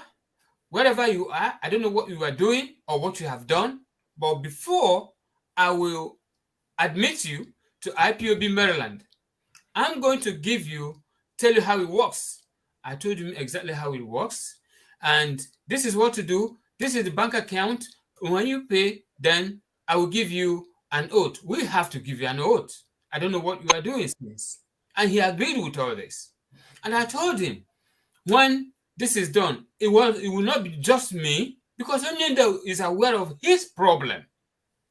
He attacks Onyendu even when Onyendu was out here. He was one of the people that said Onyendu should be probed. So I said, I will not just be the one to give you oaths. I will call my regional coordinator. I told him some people ahead of me that I'm going to call. All of us will give you a note. He said, that's fine. My brother, a month, 2 months, 3 months went by. He did not say anything. And I sent him the banking information and Zelle information. Before you know it, one month, I saw that he Zelle directly to me. 220. We pay, because there were two. One woman he was with, we thought he was telling me it was his wife, not knowing that it wasn't his wife. Was later on asking, why did you sell straight to my account? He said, no, I think you said, no, go and check. If you want, I'll send it again to you. check. I don't even have any signatory in that account I sent you. Why would you say this? I called my executives, I let them know, and I told them I'm going to sell this money back to him and take the receipt and send to him, and I showed my executives. And that's what I did. He said, this money you send back to me now, we can use it for anything in IPOB. I said, no, IPOB need money, not money like this. We don't take money this way. After saying this, he took that money. Then I told him, I need to know where you stop paying. I'm not going to ask you to come in as a new member. I will ask you to get me the receipt, where you stop paying wherever you are and wherever you're paying. That's not my problem. But all I need is let me know where you paid last. A month, 2 months, 3 months went by. I called him. He said, you are my coordinator. Go ahead and call the financial secretary. He will provide you with wherever I stopped. I said, why not? You call him and give it to me. It was like kind of a back and forth. I said, okay, I'll call him. Give me the number. He gave me the number. I called. Finally, I get the guy. The guy said he's not giving me anything. He has to get a permission from him, which he did, and sent me this guy. The last time he paid was 2020. Then I said, okay, you have to finish this payment before anything will go on. Till today, that ends the talk. Surprisingly, someone who is not an IPOB member, Chika Edoziem, called him and made him a coordinator in a state where he does not live, in DC. He lives in Maryland. He is supposed to be under me, and he is under me. Then he was made a coordinator in DC, saying that he suspended the DC High Chief of Boefi. Reason best known to him. That's why this guy started yabbing all this nonsense he's saying now. Madam Nyanya, from the onset of IPOB, Madam Nyanya has been the worldwide finance of IPOB. Everyone knows that. But when they want to kill someone, when a thief wants to start stealing, they will start by lying. From lying, they will know how professional they will be in lying, so that when they lie, people will not look at them that they are lying. From there, they start stealing. From there, armed. And that is what they were doing to Madam Nyanya. They start accusing Madam Nyanya for no just reason, no just cause. All they said, even their media warriors, Richard Card warriors, I call them, Madam Nyanya wasn't even responding to them. Even up to today, I'm talking to you, dear friends. Madam Nyanya kept quiet. Sometimes I called them. I said, Madam Nyanya, why do you keep quiet? You don't know how many bullets I'm receiving in Maryland because of you. She laughed. She said, Mazi, Cosmos, don't worry. One day, the truth will be out.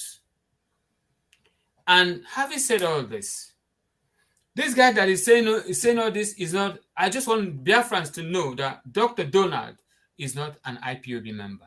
As far and as long as I'm concerned, and as long as I remain the IPOB coordinator in Maryland, where he lives, he is not an IPOB member. That is one of the things Onyendu will never accept. Even a non-IPOB member coming to the IPOB meeting, nope, it's against our code of conduct.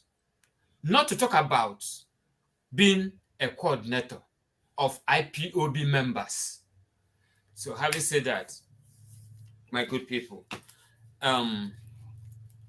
anything about money is where our people are. And that is why we're where we are today, from day one. Sabo, when they see Sabo, when they talk about Sabo, it is our people. Whenever they see money, that's where they are. Whether good or bad, they turn around, like you said, 360 degrees. Whether the money is right or not right, that's where they are, and that's what they want to be. Okay, having said that, this guy in Maryland that is not a coordinator, there is nothing has not said about Nanyanya, about family of Mazi Nnamdi Kanu. Even some of them you didn't play here. You were talking about our leader while he's in danger. You were still talking ill about him. So, having seen this, like my good brother Mazi Emeka said, that people said is blood money. I struggle. I work day and night. When I take a dime for this, when I bring that money in my heart, I am crying. Why am I crying? I'm crying because I'm looking for freedom. I'm crying because of the people who have died, who have been killed, and they continue killing till today. That money is a point of contact spiritually to let those people know I'm with you. To let those people know who are physically fighting that I'm with you. So when people said it's blood money, yes, it is blood money. I totally agree with that. And when they eat it, they're eating the downfall of their generation to come. When they take that money is the end of their generation. Their name will never be heard. Their name will be forgotten for life. So, my good people, a word is enough for the wise. If we start talking from now till tomorrow, we will not finish.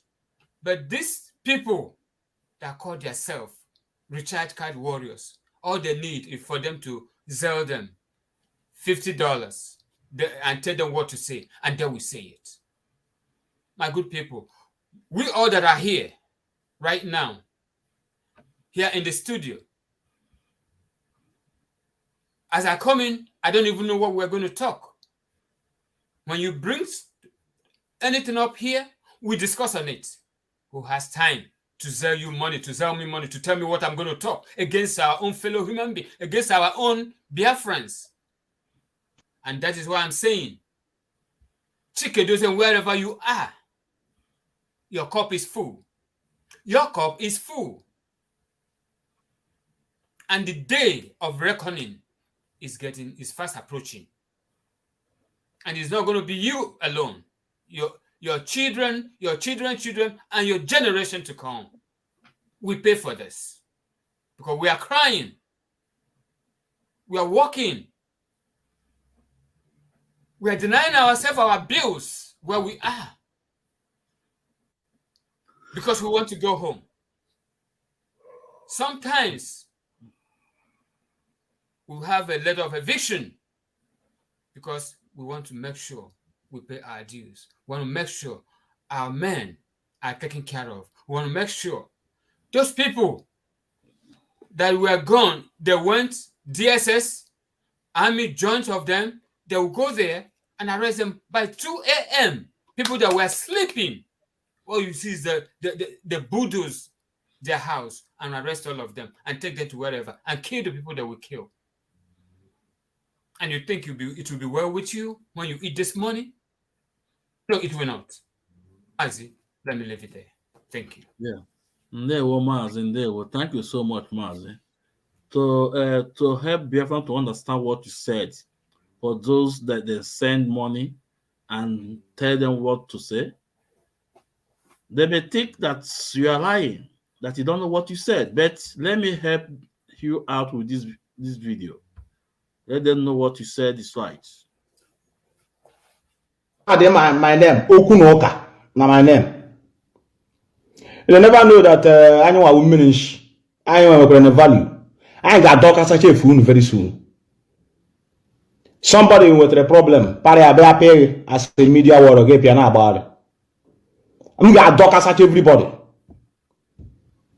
Hey, who's going to ranting? Let me advise many of you that are watching. Don't allow anybody to put you in a mess. People don't have problem. You and somebody is quarreling.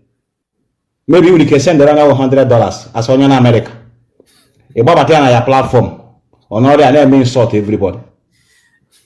As foolish as many of you are, yes. People don't have problem.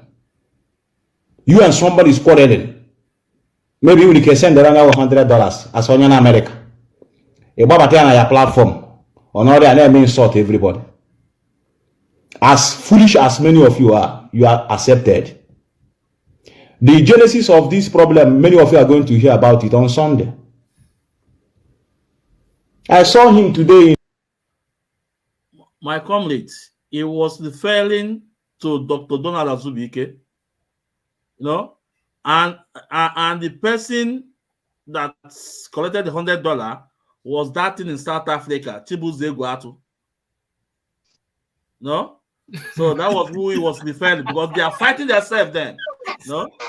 Yeah.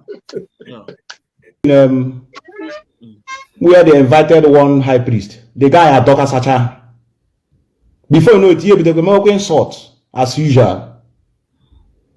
Normally, it's a slap on the face to have that buffoon from America. He's still in this struggle, and at the same time, as coordinator, it's an insult. It's a slap on our face. Somebody who don't know how to manage his anger, he insults everybody anyhow. What a problem? This about social media. Many of you saw what happened there today now. They told them that Paul is even worse than Adolf Hitler. But how are the Bible now, according to Paul? I got your casa chuno.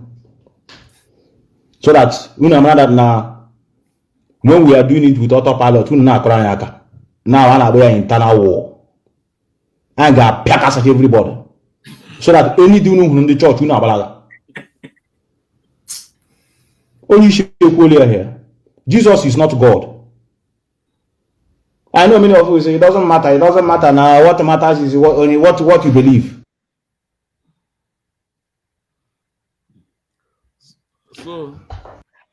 So, Mars Cosmos, to help you out for what you just said, for those that are giving $50, so some people may think that you don't know what they're saying, but it's clear. On a man,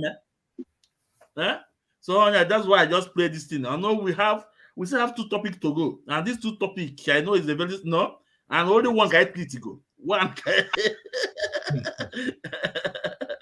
Only one guy critical. So now, my comrade, Chief Emeka and Mars Cosmos, we saw a letter wrote by Soludo, and before now, there was some program I made. I was calling on Soludo to come out and tell Biafrans the outcome of the meeting between him and Buhari, because he told us that he have already secured a date to discuss with Buhari about our leader Mazen and the Kano.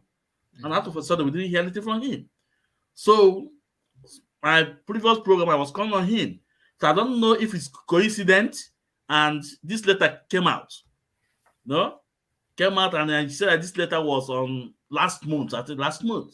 So, and I don't know if you have read that letter, because Soludo say a lot of things in that letter. There in that letter. In that letter. And now let's bring it to our screen.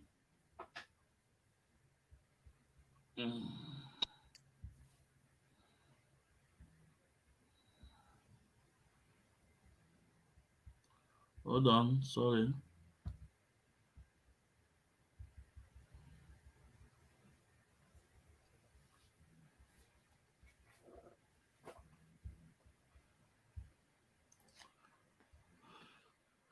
Yeah.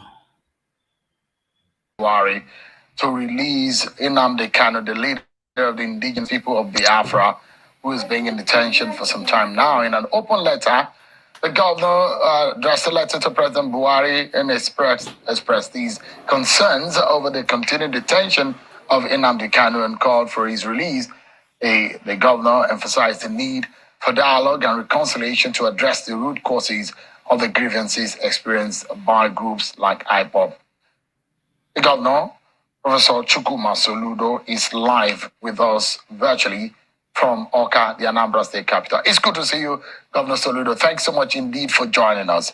I think it's on that note we'll probably begin the conversation. So when you wrote that letter, do you consider that there is a court process in place and that perhaps may have to take its natural course? Yeah. Thank you very much, Sharon. Thank you for having me, and thank you to the listeners. Yes, first point to make, Sharon, is that letter was actually written late April. If you see the stamp of the acknowledgement on that letter, it was received in the office of the Chief of Staff on the 26th of last month. And yes, on the 26th of April.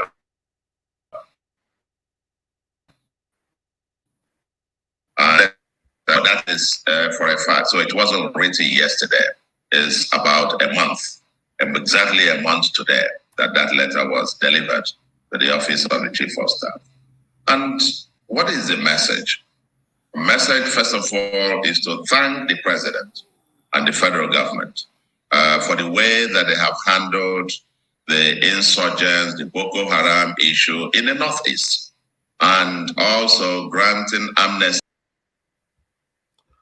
So, just because of the time, we don't have much time. I believe we have come across this video about the governors, about Governor Soludo. So, I'm asking, this action from Governor Soludo, the sitting governor, is it coming late, or is it at the right time? And again, at the end, I'll have to wind it down to the end where that man asks him a kind of, let me not use a kind of bad, a kind of word I want to use, but it's not good for my program, because they are trying to, about the incident that happened at Anambra, about the US official they killed at Anambra. The man asking that they were trying to rope that criminality on Ipob, on the Mazin and the Kanu, to blackmail Ipob. But first of all, let's look into this letter. Is the letter too late? Is the action of Soludo coming too late now? Or is it at the right place? So please, Mars Cosmos, I believe you have come across.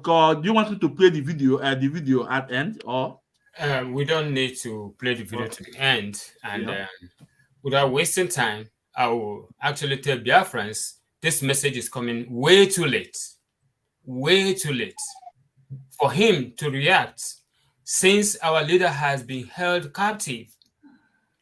How many courts has he gone? Even before he was elected as a governor, that would be the first thing he would have reacted with the federal government. Before even the court that has freed him, discharged him, even before the UN working group, even before the Abia High Court, Federal High Court. It is way too late. This guy, okay, this was on 26th. They received it of April, a month, yesterday or so. What does he even want the president to do right now? Where do he want him to start? He's going out tomorrow or next, and you want to let us feel that you did a good thing. No, he didn't do anything. He didn't do anything for Biafrans, and he didn't do anything for Nnamdi Kanu, and he did not do anything concerning this quest of Biafrans, concerning the quest of Mazi Nnamdi Kanu. He was there when the working group said he should release, federal government should release Nnamdi Kanu and give him the compensation he needed. And what is that compensation? Referendum. They've offered him money, he said no. They've offered him presidency, he said no. They've offered him gold and all this, he said no. They've ordered him oil block, he said no. What we know all Nnamdi Kanu needs is referendum. and freedom from that zoo called Nigeria. He's coming too late. I am not happy to hear that from him, actually. Thank you. Yeah, Maz, let me ask you one question before I go to Chifemeka. You know, this was not the first time he's calling on the list of our leader, Maz Nnamdi. He have called for the release some months ago. No, but what I can say, I said, is it too late? So I want to, I want us to to have interactive on that. And again, my problem is that they say it without no action. They say it without no action. Now, I can call you up to 10 people that have called for our leaders' release. But anything you said without no action, you don't back it up with action. These people will not listen to you. Sitting Governor Pat Autumn have called for our leaders' release. And that is why I'm telling Chief Iwanyang, we all want him to succeed, and he have called for our leaders' release, but he must call a protest in Biafra land. Iwanyang must call a protest. That's when the world will begin to give ear for what he said. Iwanyang must call a protest with the church leaders. This is not about IPOB. No. This is about Oleneze Ndi Igbo. They have to call for the protest to back it up. So, Maz, don't say something before I go to Chief. Yes, like I said before, I'm not going back from what I said, even though he has said this month ago. I'm still letting you know that he's still calling it too late. And having said that, like you just said, even the Bible says prayer without action, it is in vain. Yeah. So for them to come and just say something, at the end they will go and dance with the president and laugh. Don't mind what I say. No, it's politics. That is how they are.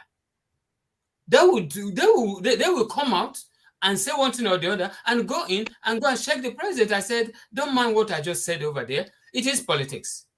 But when you do it and put action to it, then they will know that you are serious.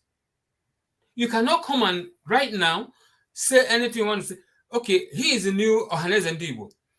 Get the Oleneze Ndi Igbo out. Let's go for a protest.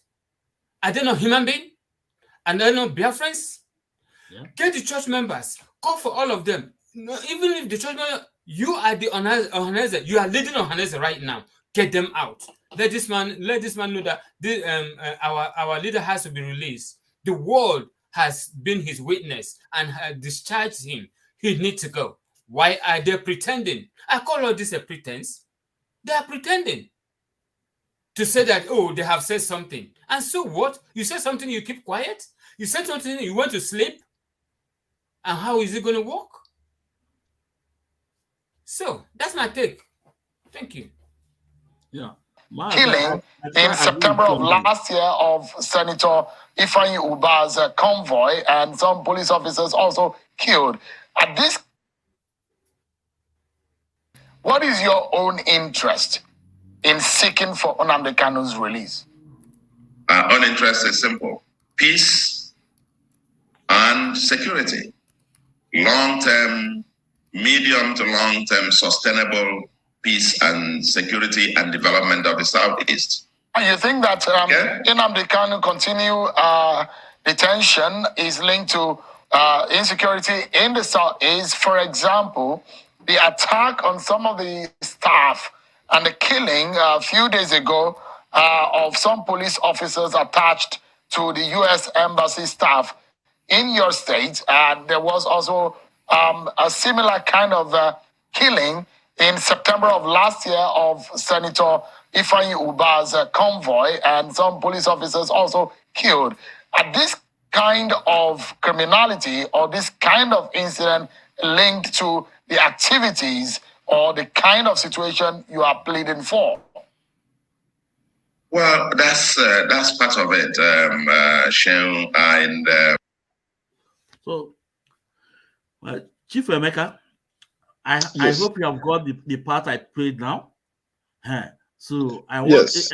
you can see the kind of question this Shehu asks Yes. a sitting governor, you know, and you can see what he was trying to achieve. Now, You know? when you listen to that question and the response given by the governor indirectly accused, yes, accepted that's what he that the questioner was correct. He indirectly accepted.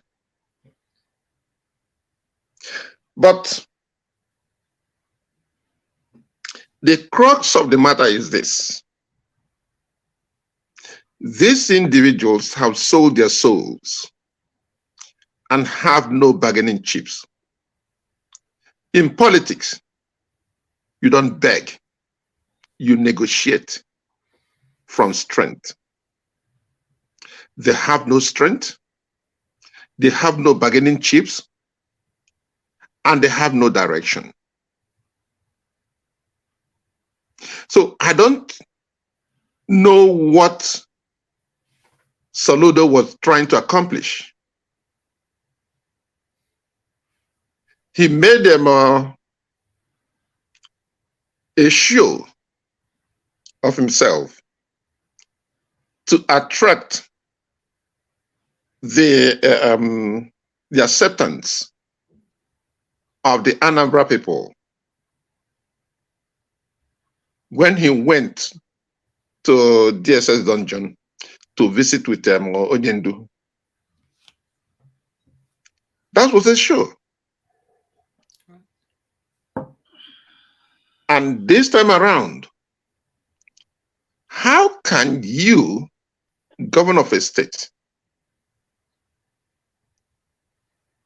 write a letter to so-called Buhari, and you are begging for him to release somebody for you? In actual fact, when presidents, when they leave office, they have the power to grant pardon and the power to release some of the prisoners as a token of the services they rendered before they leave office.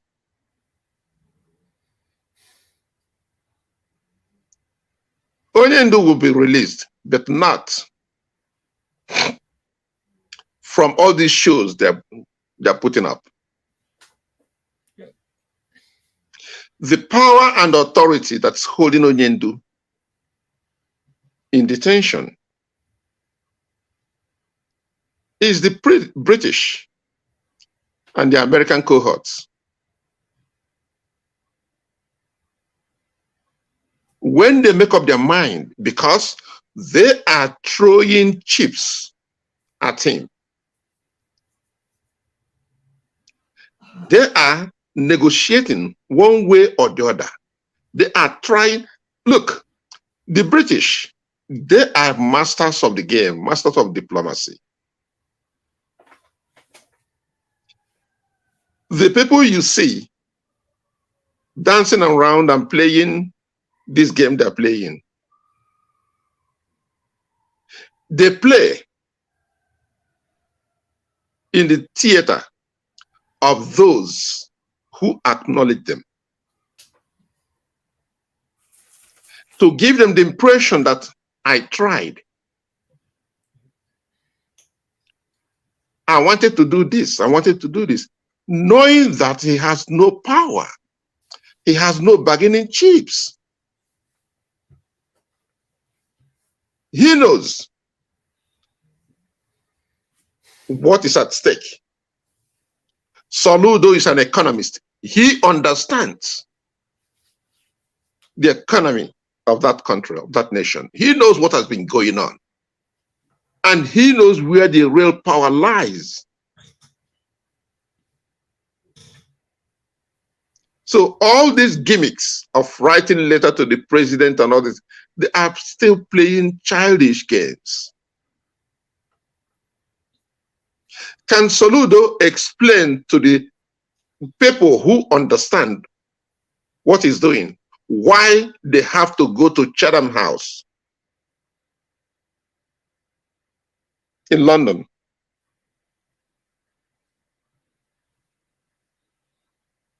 All these people who position themselves to become president of Nigeria, why were they running in and out of Chatham House?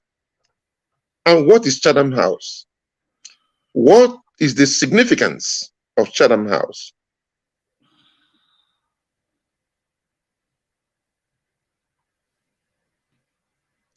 Soludo understands all these gimmicks. When they play these games, it makes me puke.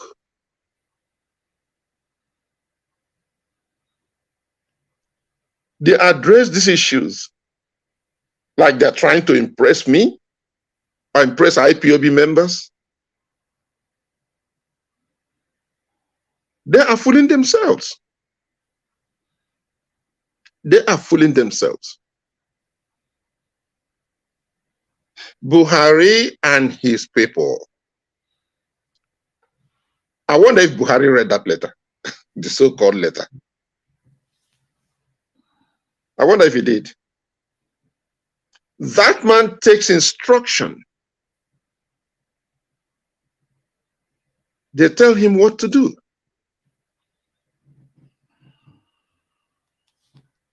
So Soludo should knock it out.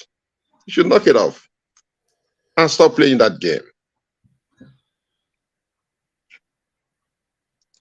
Okay, if he's playing, if he's writing that letter, where are the rest of them? This guy in Ebony State, the Supreme Court guy in Imo State, the other human being in Enugu, and the guy in Omahia. Where are they? What are they doing? It's all game and gimmicks. We understand it. We understand it. When Soludo encounters any difficulty at Onisha and Oka, he does something that will make the people feel good. But as they are feeling good, they better watch out because he's going to stab them somewhere. That's the game they play. He'll make them feel good today and he'll stab them tomorrow.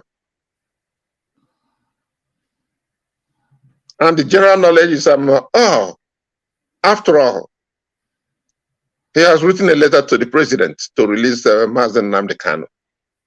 We can forgive him. We can do this. He knows the people love Mazen Nnamdi Kanu. And always bring him up as a bet.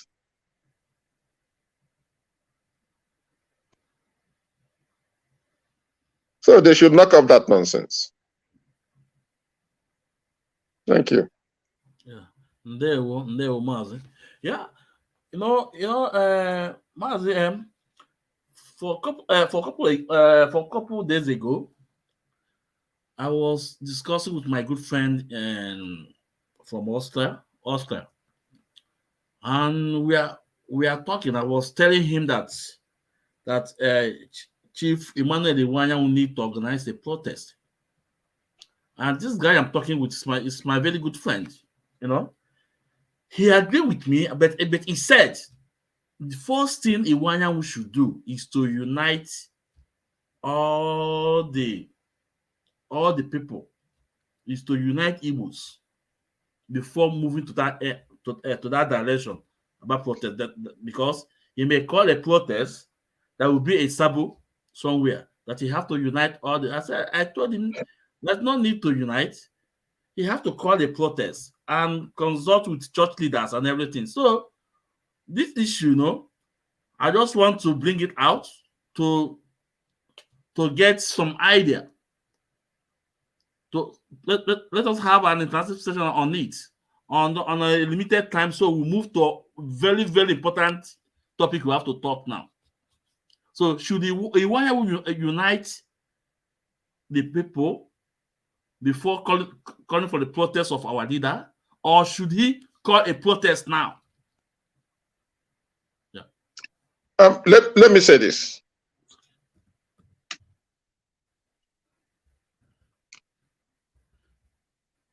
Ohaneze is a creature of the federal government.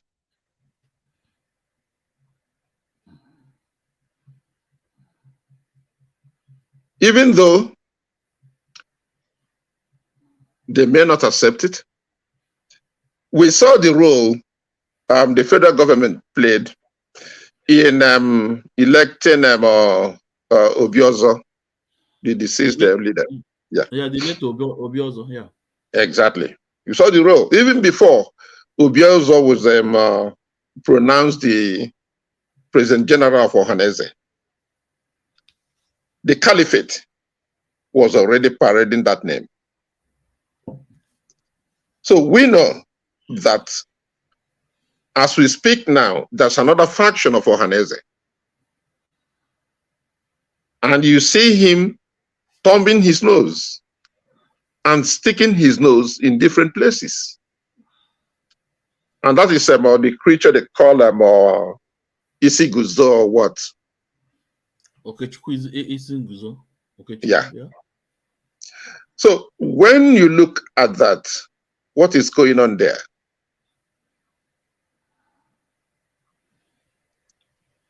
It is question of which hand is in the cookie jar. They want their hands in the cookie jar. And the issue of releasing Nnamdi Kanu is a good bet for stabilizing positions. You know, Ohaneze. So when you see what they do in there, you'll find out that the question, like you said, the question of unifying Ohaneze is not even the issue. It's not the issue. You see, Guzoro has his own faction and another person has their own faction, other people. Ohaneze came out and denounced the presidency of Tinubu.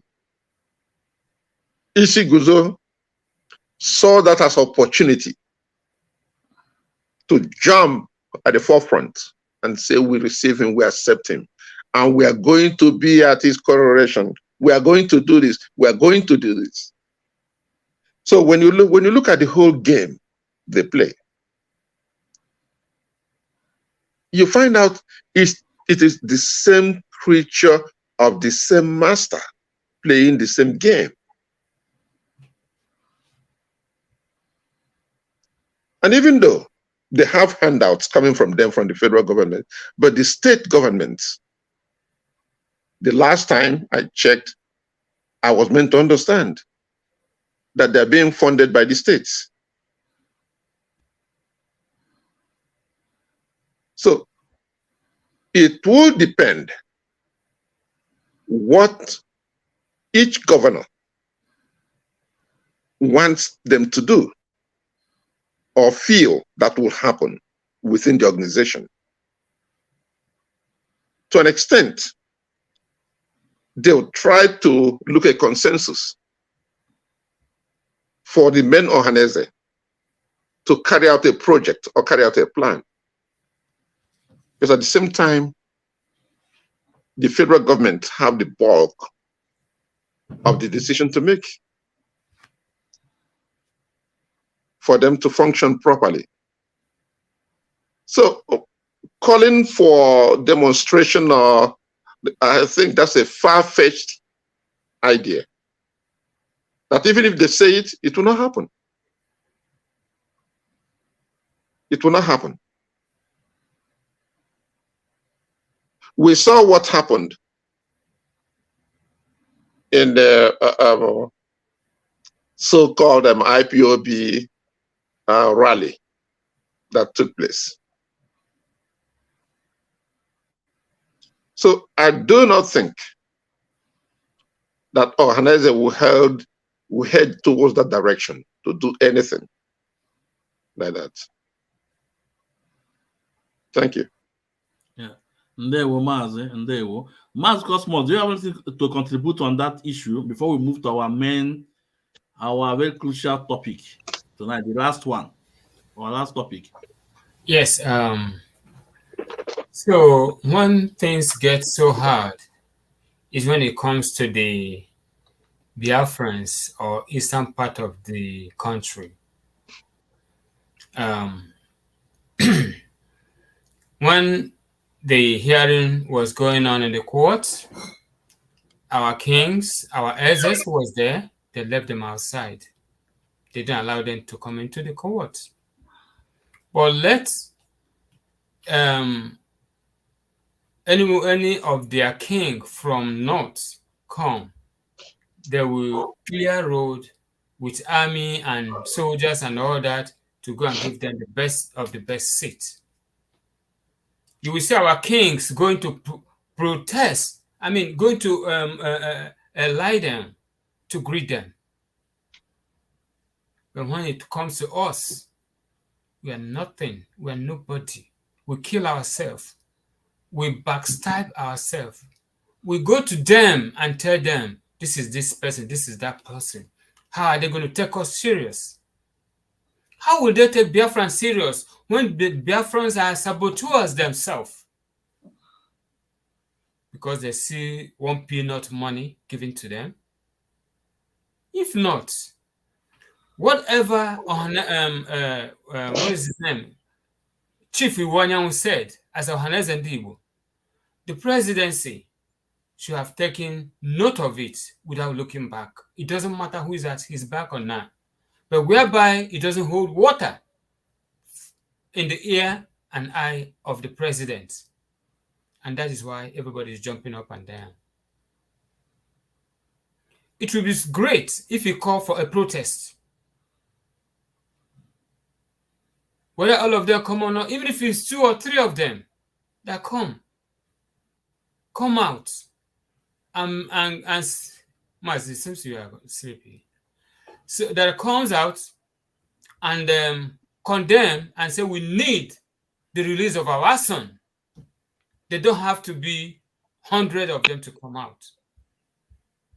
You see, one of Ohaneze rejected the installation of unelected presidents, unconstitutional elected presidents, but selected presidents. Another Ohaneze, another person from Ohaneze Ndigbo come out and say he received them. He will go to the coronation. What do you want them to say about us? What do you want them? How do you want them to see us? Saboteurs. We cannot stand with each other. We cannot stand in one unity. And that is what is killing us. Where our leader is today, our people put him there. Who is Northerners and who is British? If not our people that did what they did. So for that, you will see that we are the problem of ourselves. We are the problem of ourselves because we want name. We want money. We want everything. Not knowing that we are selling our children. We are selling our generation. Not only selling them, but we are killing them. There's nowhere in the world you will see without seeing a Biafran. Why are we running from our house? Because they're ready to kill us before we know it. And this is the time we need to come together and go and claim our own home. And people are still sabotaging us. it is a pity. It is really a pity for Ohanes and Igbo to do that. They are the only people that can represent Igbo. Look at the governors. They are sold out. All of them. They are sold out.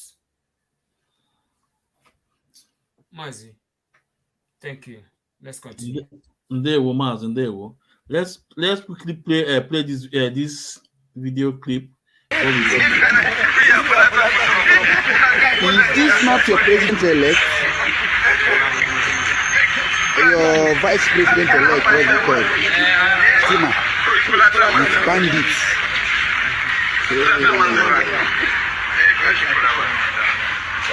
Kajiko.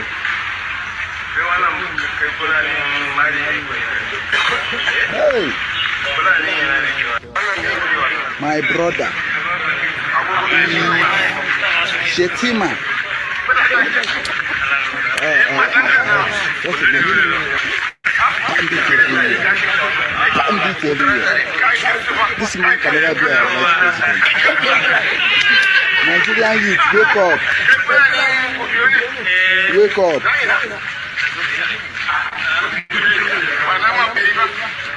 You never clear. So let me stop here. Stop this one here. Maz, the reason why I play this clip is that, you know, this the vice president elect Shetima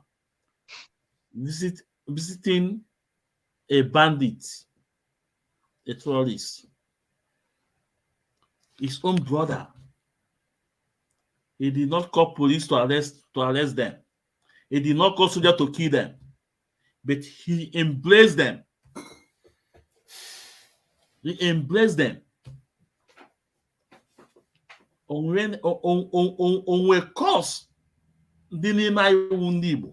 that all what you know how to do best is to kill our own brother. Look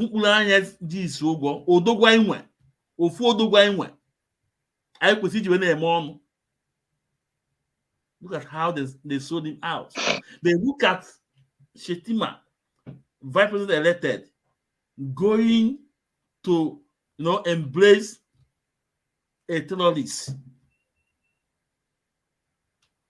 No one killed them. No one hurt them. No soldier. No jet bomber. But Hope Uzodinma, Supreme Court governor, will be telling us that he is going to bomb our people. And he did, and he carried it threatened us, and he carried the action. He did it. He did. He did it. Yeah.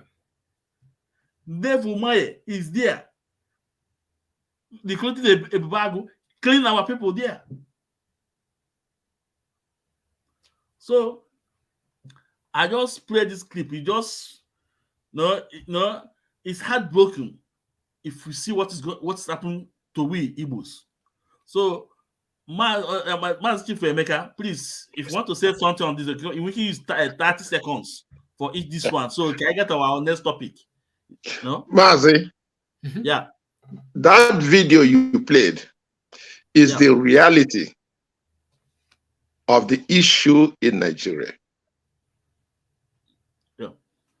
Our people may deny it, they may politicize it, they may leak it up. I don't care how they did it. But that guy, Efo, and those people he went to see, they are his constituency. They are his foot soldiers. Only an idiot will go there and raise any issue with them. Do people know that they exist and do what they do? Of course they do. Of course they know. The Shetima that went there, have they asked him why he went there? They will not ask him, because they know he kept them there. He kept them there. Look, these people, the Fulanis, they do what they do with impunity. They don't take permission from you to do whatever they want to do.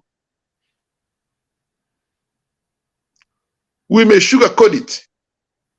We may baptize it. We may call it anything in order to move forward, to exist tomorrow. But the reality is that is there, whether we accept it or not. When they need to use it, they use it. All we do is to cry. And we will cry and call on Britain, America, come and help us. Come and do this. Come and help us. Look, when I talk to them, I say, look, listen, the people you are calling to come and help you, are they from a woman's womb? Yes, they are. These are people, when they come out, they watch each other's back and do what they want to do. You don't have that trust. You don't have that discipline. Your behavior is rotten. You cannot be relied upon to do anything like that. You have no character. Therefore, that will not happen. Look, when I see these people do what they do, they did not start doing it today. How did the Fulanis come to take over every position in that country? How did it happen? Boko Haram, they will recruit them, bring them out. Of course, we know that my life here, Obadiah, my life here, of late memory, made it very clear that the leader of Boko Haram is a sitting governor.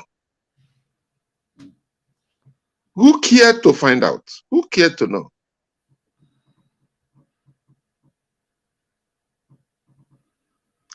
And they will go there and pull out certain groups of Boko Haram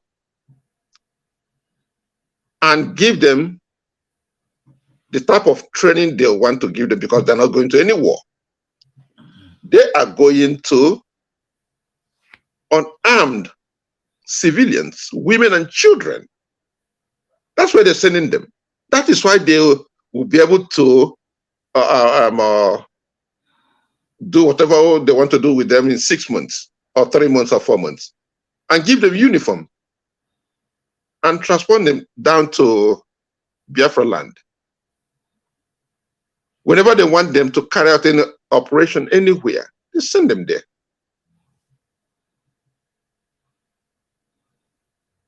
This guy went to look at his constituent. We saw how happy they were when they saw him.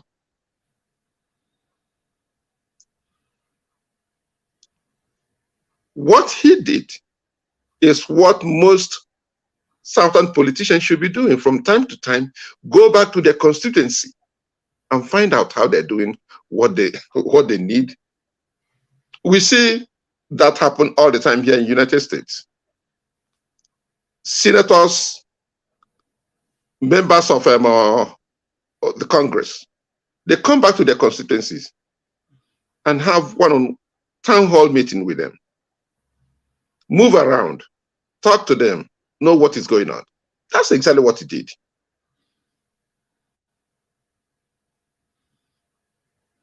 We know they're terrorists. They said, no, don't call them terrorists. Call them bandits. Bandits. Bandits, yeah. Yeah. Call them bandits. If they pick offense now, they say, no, don't call them bandits. call them thieves or call them whatever. So the South lost their bargaining power. They sold their souls to these people, to the Fulanis, and continue selling it. Continue selling it. So I wasn't surprised when I saw that, and people were saying, look at this. He went to the terrorists. Who told you he went to terrorists? He went to those who put him in power. He went to those he relied upon to say whatever he wants to say, and nothing will happen. The people, his backbone, people who send him out, go and do this, we're behind you. That's what he did. Thank you. Ndewo, Maz, Ndewo. So now, Maz Cosmos, please, we keep on this thing now before we go to our last topic. Yeah. So I think that is in line with what I was saying before. Yeah. Because looking at a whole vice president elect, or select, as I can call it, going to the bandits, Boko Haram, terrorists, to go and greet them, most of them are going to be working under him. Immediately he gets to the power, he will their boss is going to be one of his men. You know, they will give them positions. These are the people that they use as political assassins. They are the one they will use to go and kill this. Anyone that did not understand, hear what they say, or did not obey them, the person is gone overnight. You will see, they will send someone to go and kill them. That is all they're doing. Do our people know that? No. Did they understand that? No. They do understand it, but they claim they don't know what is going on. These people are really, really, really... As a matter of fact, there is no way in the world we are supposed to be in one country with them, eating in the same spoon. Even now, they don't even want us to come close to them. They call us infidel. Because we are Christians. They call us infidel. Yeah. They cannot even eat with us. That's right. Yeah. Little thing, they say get rid of him, he's an infidel. They go to mosque. After praying, you see them come out, start butchering the traders, killing them. The worst part is after killing them, they behead them and have the head and start running around and shout "La Aqua." You see, these are the kind of things I truly love our real Muslim brothers and sisters. But these jihadists are the one killing the name of the Muslims. And most of them don't like it. But what can they do? If they say anything, they join them as they're Muslim, but they're not real Muslims. Who they believe that are real Muslims are these ones that are going to kill at any time, at any point in time. So it's not too much to say about it. It's what we have been going through. It's what we are seeing every day. It is no longer a story. Buhari said it the other time when Jonathan was in power. He said he's going to make his government ungovernable, and he did. How could he do that? Using the terrorists. See how he went and kidnapped how many children?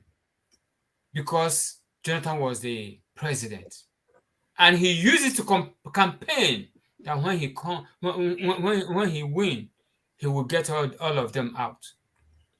Does this happen? No. So, we are just so, I don't know. I hate to say that we, the Biafrans, are so stupid that we don't know where we're supposed to be, and we don't know where we are. We cannot get together and eat together and talk together as brothers and sisters and get a result. Look at the only eye we have. The only eye we have. The only hope we have is in confinement. They had him in prison for no just cause reason. Everybody is keeping mute. Everybody is keeping quiet. If someone will come and say, oh, release Mazi Nnamdi Kanu, he will come out and say, hey, I have tried. What kind of tried have you tried? Because you come out and open your rotten mouth to release Mazi Nnamdi Kanu. That is not from your mind. That is not from your heart. My brother, that's all I have to say about this. Thank you, Mazi. Ndewo. Mazi, you know, I could remember before the rendition of our leader always talk, sometimes he talk about the organ harvest. That most politicians they are doing organ harvest. There was a time he mentioned Okozo. No? But today, everything, Ikikwe could go, I'm going to father the youth trouser.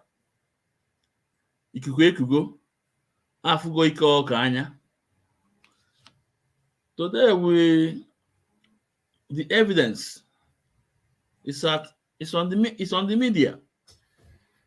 It's no longer a news. It's on the media. So we have to bring it. A former deputy president of the Nigerian Senate, Ike Ekweremadu, is still being held in the United Kingdom jail over allegations bordering on human trafficking and intent to illegally harvest human organs.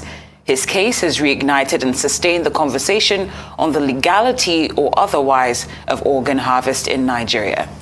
Dr. Philip Njemanze is of the Global Profile Assurance, and he joins us now for a quick chat. Doctor, thank you so much for joining us on Newsday. We appreciate your time. Thank you for having me. It's a pleasure. Now, looking at what's happened with the issue, with the Ekweremadu's case and the legality of organ harvesting, comparing both, how would you say that this should be approached by anyone that's seeking to, that's probably seeking maybe a donor? For instance, let's say I need a kidney transplant, and I'm looking at what's happening with the Ike Ekweremadus with the Ekweremadu family right now. How should I proceed to ensure that I'm ticking all the legal I's or crossing all the legal T's and dotting all the I's? Well, yes, it is true that the Ike Ekweremadu case has ignited a new phase of conversation on organ trafficking. But the unfortunate thing is that organ trafficking has been legalized in Nigeria. This is very unfortunate. People are not aware that there is a lacuna in what we call the National Health Act. Just to draw your attention to this, so our listeners will follow what we are saying. In Section 53 and even Section 48 and Section 51 of the National Health Act, there are lacunas there that allow people to harvest organs of other people without consent. Let me read out Section 51, for example, of the National Health Act.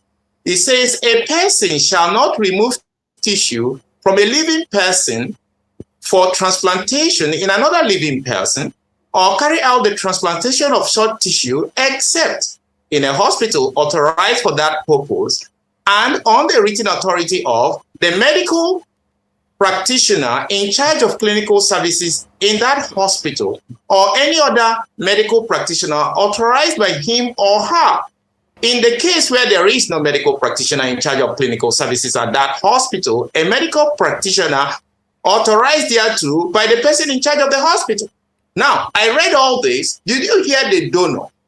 So it is the doctor who is authorizing that the organ of a Nigerian should be taken and given to another person. It's not the donor. There is no consent.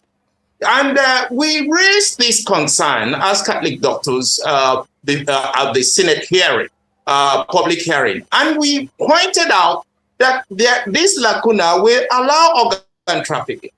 And it so happened that Ike Ekweremadu was then, as Deputy Senate President, was presiding over this public hearing with Ifeanyi Okowa, Senator Ifeanyi Okowa, who was the main sponsor of the bill.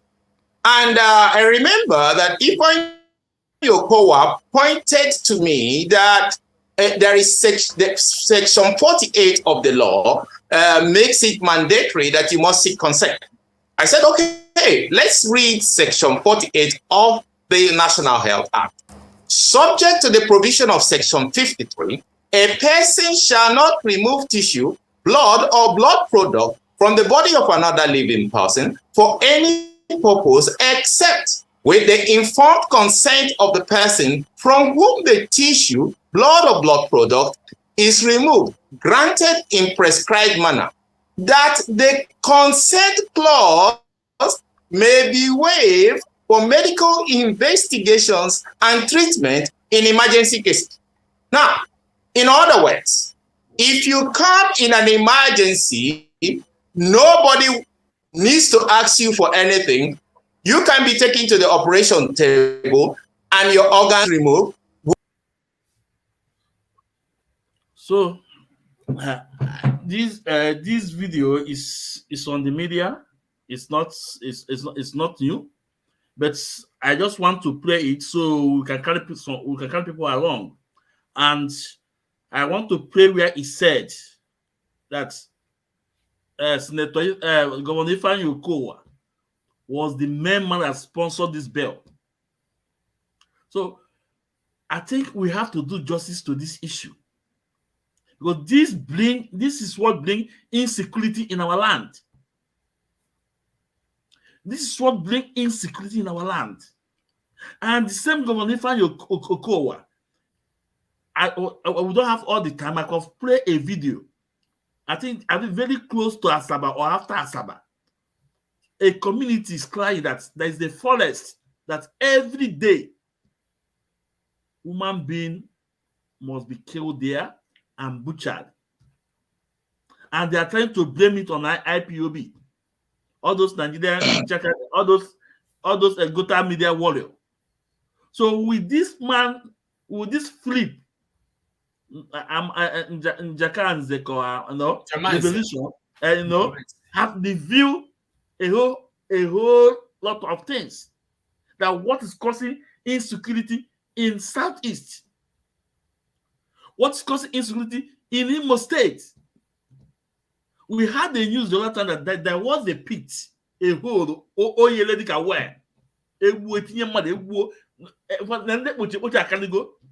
and most of them, when you check their bodies not complete. So this international community sponsor this thing through Governor Ifeanyi Okowa with Ike Ekweremadu and Ngige. The worst part of it that in Nigeria, if they want to commit this bad this atrocity, they will use an Igbo people. Why? Why? In most cases, if they want to commit this bad, they will use an Igbo person. Because they want to exterminate all of us. Huh? Okay. This is just what as a similar thing, like what happened in America. You know, I know this gay law. It has been there for a lot of time. Bush come and Clinton come and gone, but the moment Obama entered, they used Obama to pass the bill. No, so, and the same thing is happening in UK. Their prime minister there is loot was from from India or Pakistan. But he's telling us now that when you seek asylum in UK, they will take you all the way from UK to Rwanda to and dump you there. No, you can see when they want to do all those, even the Westerners, they want to do this, they will use a foreigner to do this bad deal. Just like former artist, what is this name? It's from Austria. I met him in Oslo when I was in Oslo. Commando Schwarzenegger, when he was a governor, there was a black man who was in prison for a very lot of time. I'm in prison. The man repented and wrote a lot of book, but they used him to kill that man. And I believe that was what made him, after his tenure, he now left the United States to Austria. So what I'm trying to say is that, even in Nigeria, if they want to commit this bad deal, they will use Igbo people to commit this bad deal. That is why, if you go to all those military, what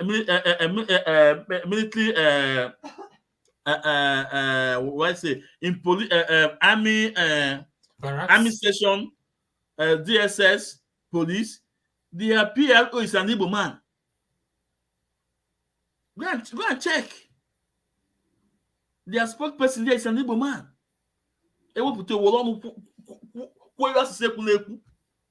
Now they use Governor Ifeanyi Okowa to pass this bill in Nigeria. And I thank God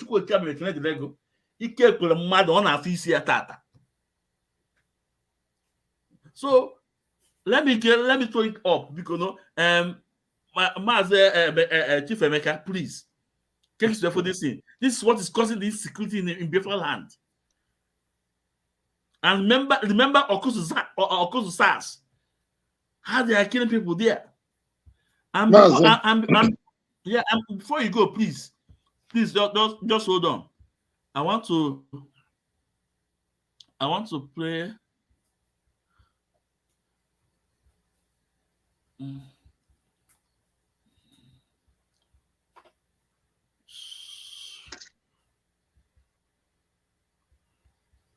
Hold on, please.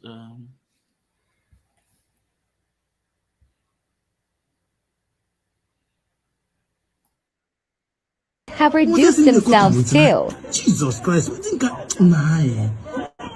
see their face.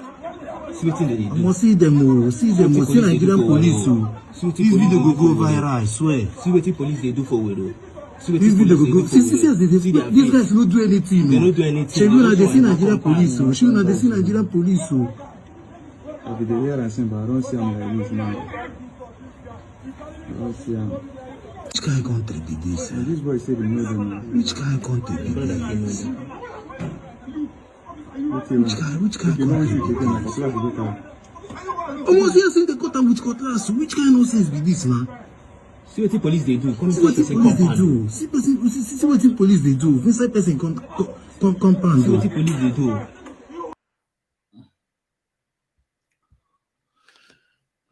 That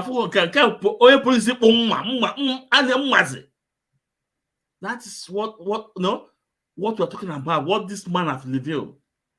They are using SARS, they are using soldier to kidnap our people and kill them and harvest their organ. Mazi, please take the floor. Mazi, what we see there and what has been going on or what happened with Okozo, that is why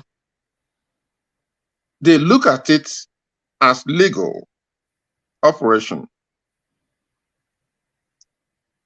They see it as something that is legitimate because from what we saw, Ekweremadu and his group legitimized it. They sold the organs of our people. Even when we think that they sold their organ, we'll be making a mistake. Because they sold our own organ. Our own organ. If we find ourselves in that country and have children, their organ is gone. The organ has been legally compromised. And when we talk of the organ, they're alive. But how did all this happen? When you look at it, Ike Ekweremadu, Okuwa, and Ngige, even though these are the three people he mentioned, these are legislators in the government that is well instituted. And these legislators, they have a hierarchy in the administration of the government. So they are legitimate powers and authority. When we look, those of us who studied the Bible, I know somewhere the Bible told us to either respect or to accept our leaders, for they are ministers of God. That he did not give them the sword in vain. They will use it. Therefore, we have to subject ourselves to the leaders. Ekweremadu, Okuwa, and Ngige. They are part of this hierarchy of authority and power. But what happened in this case is that these individuals used that authority and power negatively. Therefore, there are consequences for such abuse. It is not up to us to look and evaluate the level of abuse that these people has committed. No. What happens there is that these people, by the authority they have, by our Creator, who also gave us some rights as humans to life, freedom, pursuit of happiness, and other things that go with it, and place us under them. The same Creator, the same authority that gave them that power, which they violated, removed it from them. In the Bible, it says that your principality is fallen. Therefore, that of power and authority has left you. In the case of Ekweremadu, if you want to see the face of karma, visit the family of Ekweremadu. I don't know them.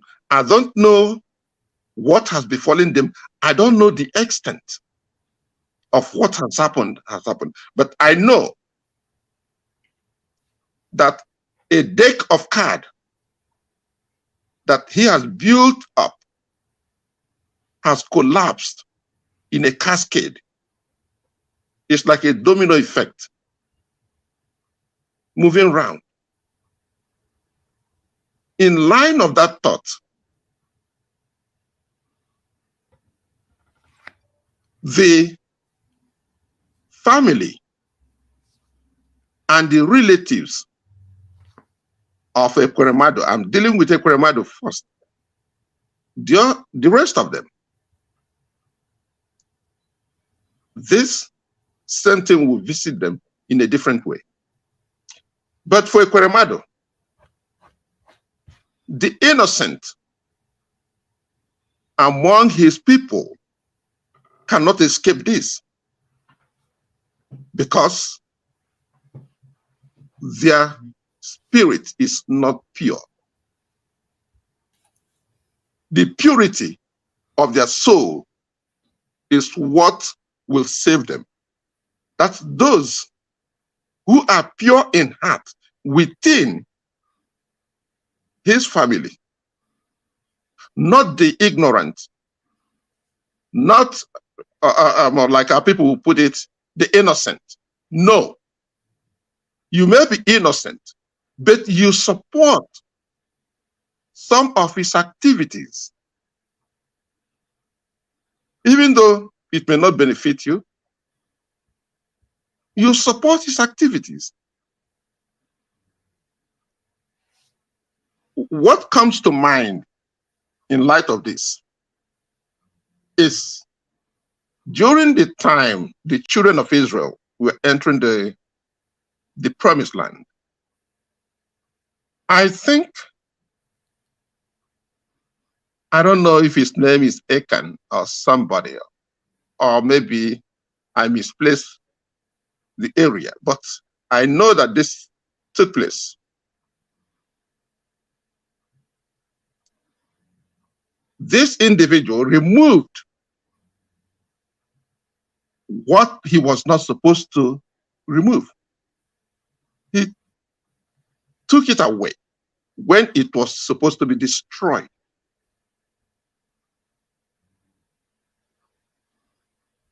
When Joshua felt that something happened and they start investigating to find out which family did that, and it came to Achan,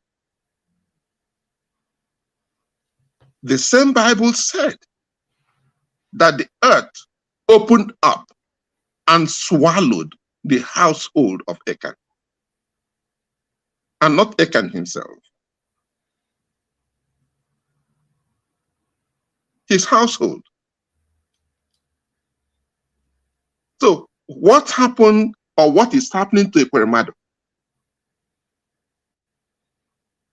It's because he has sold his soul to demons. Bill Gates is a master demon. If you get into his case, I mean, we can stay here for 6 hours analyzing Bill Gates and what is going on with him now as we speak, both in the United States, in Europe, and in Australia, concerning this same issue and the COVID-19. The COVID issue will escalate with time. But Ekweremadu brought in this demon into his family. And this demon has completely emasculated the household of Ekweremadu. He will not get away from it. We don't know what comes next. By the time he comes out, either his wife will be coveted, even though now we hear that his friends, we're not talking of the government, they have garnished everything he stole. I know they will reach out for his bank accounts wherever he's hiding them. They will try. But in line of that, let me just conclude by saying that I don't see Ekweremadu having peace in his life. And when his time comes, it will be more miserable than any death you can think of. Because he is gone. Whatever authority that pushes him is gone. The Bible says his principality is fallen. Ekweremadu is spent. And as he goes, so his family and extended family, they will continue to go that way. When he sold the organs of children unborn or present children, he sold his own, his family. Even though as ignorant as he is, he may not understand that. His behavior is nothing short of self-destructive behavior. And he cannot walk away from it. Whatever happens to him is the beginning of his end. Thank you. Ndewo Mazi, ndewo Mazi, you know. So Mazi Cosmos, Mazi, you know, mechanic Amazi was in the insecurity in Southeast, more especially Southeast. Even the doctor said, even so-called Boko Haram where they killed, some part of the body, so some people they killed, their body is not complete. No, so this will now take us back to where we come from, our area. Anambra, Imo, Abia, Enugu, Ebonyi. The insecurity, the people they have been killing. And sometimes they will label it on native doctor or the politicians who is doing ritual, not knowing that it's full-scale business. So, Mazi Cosmo, please. Take the mic is yours. Yes, Mazi, thank you. Thank you. Sometimes we get tired with all these stories because these things has been going on for quite a long time. But one day, God will, one way or the other, bring it to an open for people to know that this is the Genesis, even though nobody knows. And now I'm telling you that these are the people that they will use like Mazi Emeka said, all these genders and gay and all that has been going on in America for quite a long time, but they have used one black man, Obama, to make it official. Now, still the same thing has been going on for quite a long time. Probably during the colonization, that's why they were killing us, because we don't even know we cannot even hit somebody, not to talk about killing the person, taking the organ. So this is what colonization brings. You can count it right from then. Even when Babangida was in the power, there was this thing he passed to the General Hospital Ikeja, that most of the people that had their children, immediately they're born, the next thing you hear, they make sure that the woman goes to sleep, and they will take they kill the child and say the child, when they work with the child died, to get another child and put there. This was going on, everybody was shouting. By then, nobody goes to the hospital, because it was to the extent that people know exactly what is going on. The doctors are human beings. There's much they can hide. If they can even hide if they can even hide it within themselves, they will not even hide it to their wife. Look at what went on today. So this was going on in Nigeria. A lot of people, when they want to go and have their baby, they don't even go to general hospital. They say they know that private hospital is expensive. They go to the private hospital. So having said that, do we forget about SARS? SARS will come. Who do they kill? Usually the youths. And do they leave them there? No. They carry them and put them in the police truck. Why would a policeman kill somebody and put in the trunk and drive away? Does police have a cemetery in their own police station? It's when they go there, they do what they want to do. The next day they go and dump the body in the mortuary. Okay, and people will go there and all they do is to cry. They don't know what has gone wrong. They will carry someone for no reason, even steal from somebody, and carry the person go to the police station. Midnight, they'll kill this person, take the organs, and put one. Most especially people that come from abroad. Immediately they see money in your wallet, in your boots, that is in your listing, they will take you. You're a suspect. Before you know it, no do. Midnight, they'll keep you behind the bar. Midnight, they'll kill. Then after killing, they do what they want to do and take their distance and write a stupid report, and nobody, and that is. This happened one time in Lagos, not knowing that this guy, his brother is a major general in army in Lagos, Oshodi. I don't know if any of you heard about that. At the end, police and army, they were fighting. They were, the army went and make sure they burnt the police station at Oshodi then. So most of these things has been going on, but God, being who He is, the iniquities will not go forever. One day it will come up open, and people will see, and it will be like it just started. No, it didn't just started. They use a Kwemadu to do that. Even they bought the general hospitals, federal hospitals. They bought it. The U.S. here, the British, all of them. That's what they do. Buying it is buying the harvesting our organs. They go there. You think you are going there. If they want to help you, they will take one of your organ and leave the rest, and you go. You don't know that you are then a half human being. Some of them they kill, give you an injection, and take what they want to take, and that's it. And back home is so poor that immediately they hear that you died in the hospital, case closed. They'll be like, okay, they died in the hospital. I'm glad they're not at home.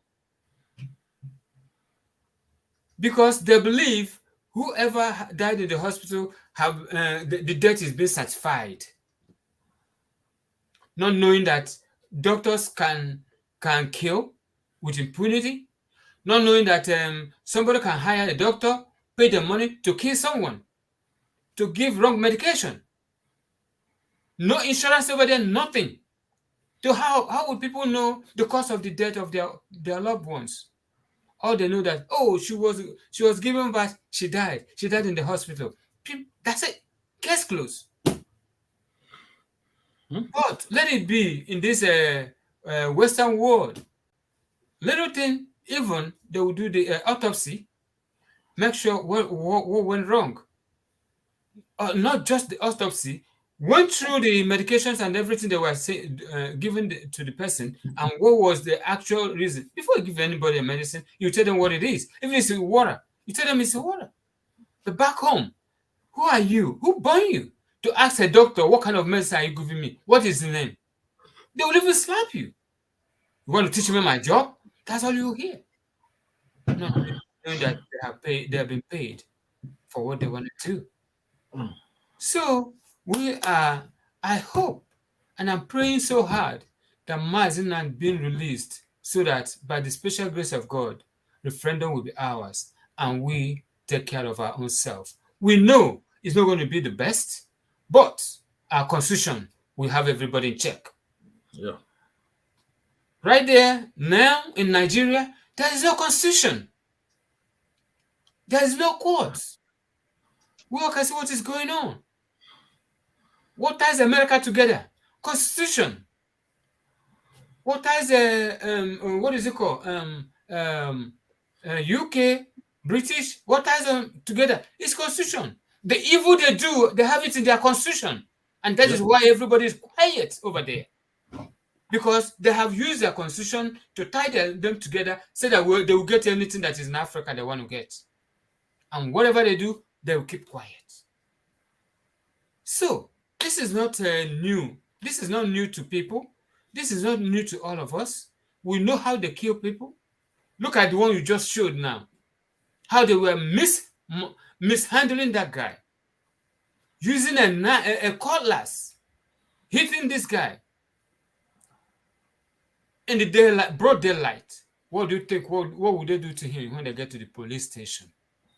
To the lion's den? What do you think they will do to him? It will be the grace of God that guy will come out alive. Because all they're looking for is to harvest his organ. They know how much it is for them. The other time, didn't we see how many organs, pennies that China seized? We all see that. Who are these people? Igbos, the Biafrans. We are the sacrificial lamb. Nigeria will get all those stupid contracts. They will heap it on Igbos.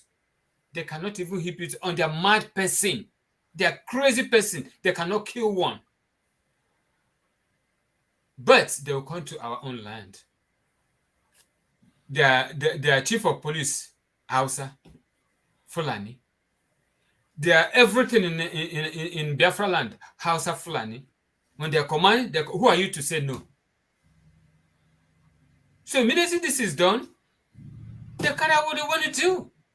All you hear, sir, it's done, sir. That's all you want to hear. That's all. Oh, good boy, that's my boy. That's your boy for killing his own people. That's your boy for making sure our race is being terminated. My brother, things has been going on for quite a long time. We only talk of it when it comes out to life. And thank God for social media. Thank God for social media. If not, they will cover everything. The massacre they've been massacring, they sent people to go to our land. They sent people to go to our bush, rape, kill, harvest organ, and dig a big hole.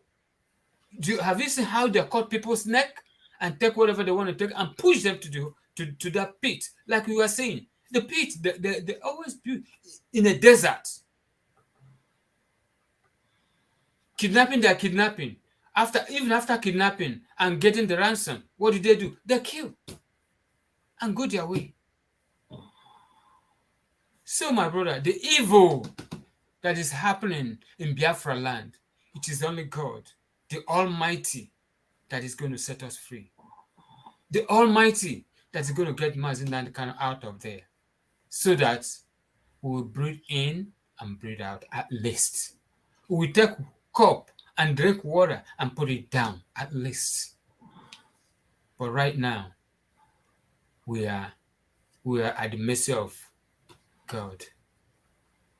We are at the mercy of the Fulanis. We are at the mercy of the British. We are at the mercy of Americans.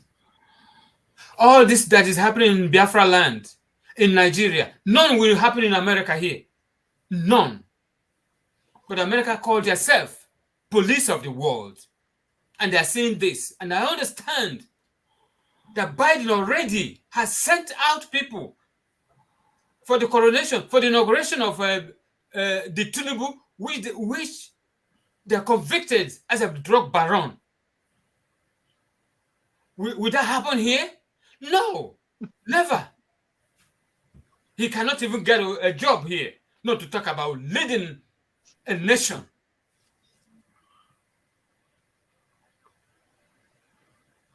Americans, we make sure they fish out the bad ones and send them to Africa. And immediately they are there, they are now the Lord of Lords. And America will sail them, but they cannot cross to America. Because America needs our resources. Because America needs the money. Because when they loot, they bring it here. After bringing it here, the only thing one person will say, like Trump always say, and print out the whole money dumped in America. And after printing it out, what happened? It's still theirs. Did they return it? No. Did they bring those people to justice? No. So, we are the mercy of God.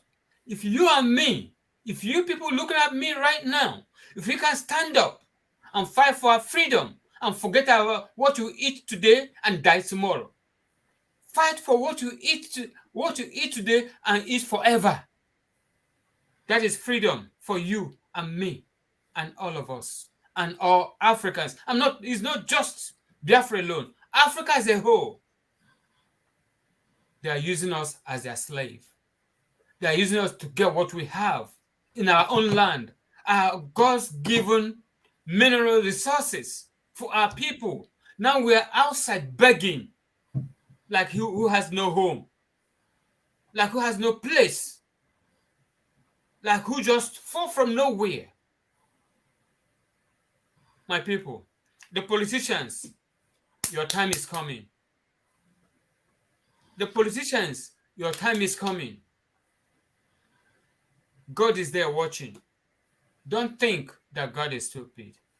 Don't think that God has no eyes. Remember, he never sleeps.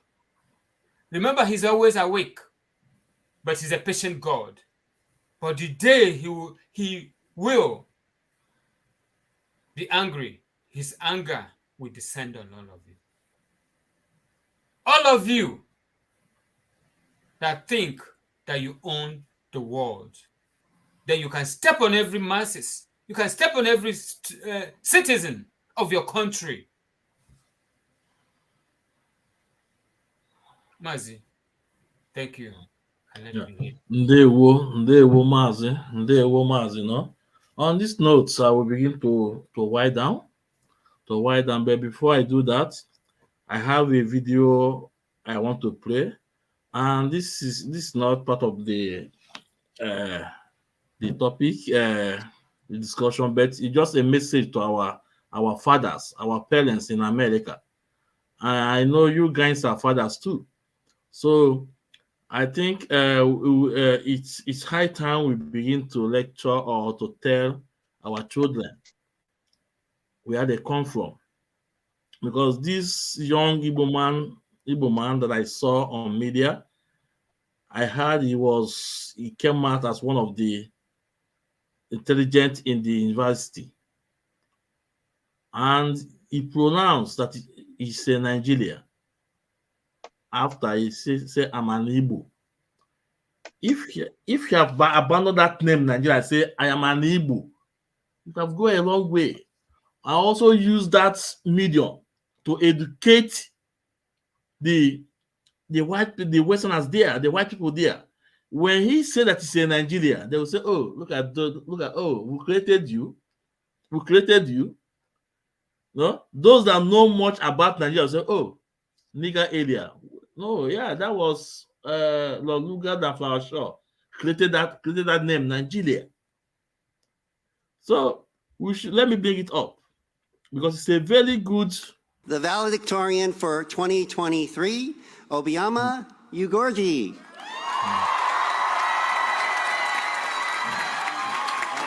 Introduce to you the valedictorian for 2023, Obiama Ugorji.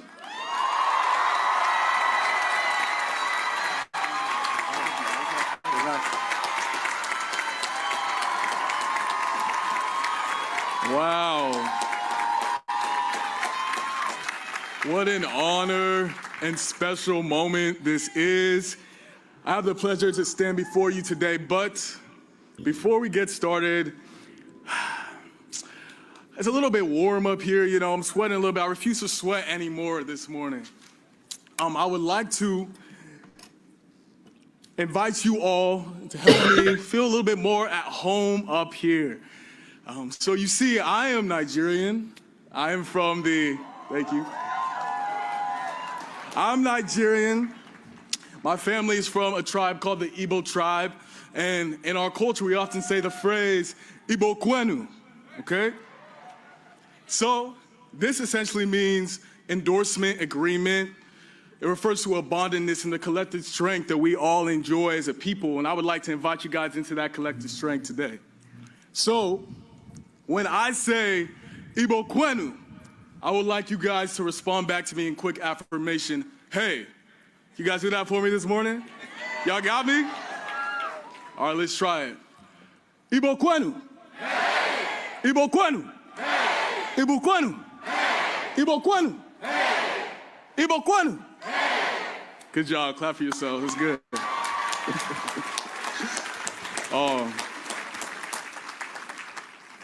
What a good morning this is. I am beyond honored to have the opportunity to represent my peers, close friends, and family members on this stage today. I wish it were possible for me to invite each and every one of you up here to embrace the deep glory that we have all worked towards. Faculty that has dedicated their lives to enriching our minds while remaining committed to the Jesuit values that this institution holds dear. Facility workers that have worked tirelessly to make sure that this campus is a beautiful and safe environment for us to learn. Staff that has... So, and the reason why I bring this video up, because Mazi, in America, you guys are parents, you know, and you see this young man, I so much love when you say a tribe of Igbo, and you say Igbo Queen. I love it so much. But in case of tomorrow, for those who have this kind of opportunity, they were able to sell us out, sell us in a good price. Don't mention Nigeria. Instead of Nigeria, mention I'm an Igbo. If you don't believe in Biafra, say I'm an Igbo. It's quite understandable than saying Nigeria, because a lot of lecturers that are there, they'll say, oh, we made them, we created them. Look at, yeah. You know, Nigeria is the only country that if you go on Google and say, who created Nigeria? You will see the name there. Go on Google and find out. It's the only country in the whole world. So when you say I'm in Nigeria, oh, but it's about the law. What make quite proud? I say, oh, Igbo Queen, there. So I will use this opportunity to appeal our parents in America to educate our kids, our boys, our sons, our daughters, well, so that if they have this kind of opportunity, that we're able to educate the Westerners, and we're able to tell them that what they created down in Africa is not working, because America and Afghanistan can never be a country.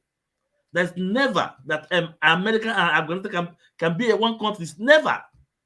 So when they have this opportunity, they were able to use it and educate them and pass the message. So on this note, we're able to wind down. So, but I would like to take your departed word from Mazi Cosmos, please. And also, if you want to contribute on this video, please, you contribute and take your departing word, please. Yeah. All right. Thank you. Thank you, our girlfriends. Yes, that was an encouraging moment when he educated them how to say Igbo Kwenu. Then they reply Kwenu and Kwezuan. So that was very nice. He's selling our language out there. And at the same time, like you said, parents all over the world, there's nowhere you go, you don't see an Igbo man. There's nowhere you go in this world that you don't see a Biafran. So, parents, when I'm talking about parents, I'm talking about me, you that are watching, that are parents, even parents to be, wherever you are, even back in our place. People don't even know how to speak their language. Before I know, the mother will say, then they hear, they know they speak. What kind of nonsense is that? You know, you were born in Igbo land, you were born in Biafra land, and you have the guts to tell me your children, then they hear, they know they speak. Then what do you want me to do? That I'm here and my kids are here. So it's a very good moment for us to make sure we let our children know where we come from. We, at the same time, tell them to Google. They're good in computer. We were good in chalk, but right now they're good in computer. Tell them to go and Google who created Nigeria and Google another country and see if anybody created them. And so we are ourselves. Biafra, nobody created Biafra. Any other people, country, if anybody create them, that's their business. then that we are Biafrans. No one created Biafra. And tell them, your name is your name. Nobody created you by God, but God. Your father and your son will give you a name. I mean, your father and your mother joined together will give you a name. And that is how it is. Not someone, a visitor coming to call you one thing they want to call you. And that is what happened in the case of Nigeria. So, my people, again, I'll go back to what we started with. Let us be together, continue fighting for what we're fighting for. We're fighting a just cause, freedom. We're looking for referendum. We're looking for the release of our leader, Mazi Nnamdi Kanu. And those money mongers, those money hungers who are in IPOB, your time, it is better you repent and put the money where it's supposed to be before Onyendu is out. Repent, Mazi, Chika, Paul, Edoziem, and your cabals. Please put the money and put it where Onyendu say it should be, headed by Mwada Nania Anya, our head of finance. We are begging you, we are instructing you to do this so that Onyendu will come and have everything get done well and put it back in the shape it's supposed to be. I don't believe that Biafrans should be fighting against Biafrans. It is demon in some of these Biafrans that are doing all this. The demon of money, the demon of destruction, the demon of power. It is what is worrying all of you that are running away from the structure of our leader, Mazi Nnamdi Kanu. It is the devil that is running away from you, that is making you guys to run away from it. But if you don't repent, something is coming after you. The Lord never sleeps. Once again, let us all come out on the 30th of May 2023 to honor our departed heroes and heroines, those who died in war, those who are kidnapped, those who are killed, even our reverend fathers and reverend sisters, most of them who have been killed for the cause of this, our quest for Biafra. Our quest for Biafra. Come out and let's honor them, at least for 3 minutes. All Biafrans, if you can do that. The flyer was there. The flyer will be going around. Please, we want everybody to come out on that day, 10 o'clock Eastern Standard Time in here in America. I'm calling all of you to come out and join us. Let us honor our heroes and our heroines. Thank you so much, and God bless each and every one of us. Thank you, my comrade, and remain blessed. Yeah. Ndewo. Yeah. Chief Emeka, please. Yes. Yeah. Thank you.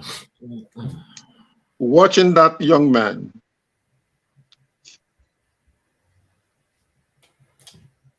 as exuberant as he is, some part of my soul feels sad. Feels sad in the sense that we are wanting in our duty.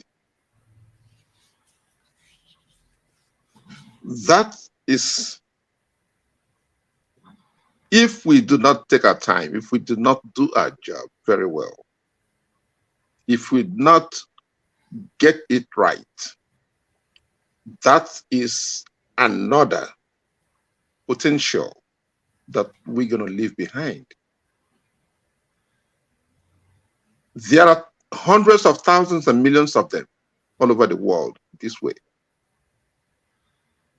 all over the place.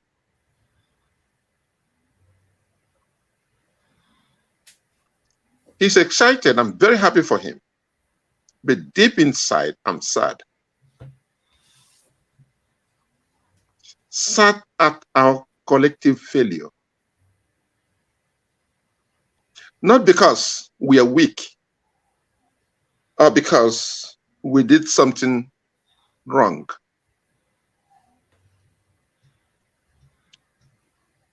It is by the special blessing of our Creator that some of us are here. Yes. And intervening with what we know could have happened to our people if we are not here. I saw the first war. I was a child. I saw that war. Time accelerated. I finished primary school and after the war, got into secondary school. And after secondary school, I find myself here for so many years I've been here. And now we are fighting the same battle our parents fought. Yeah. And we have children over here.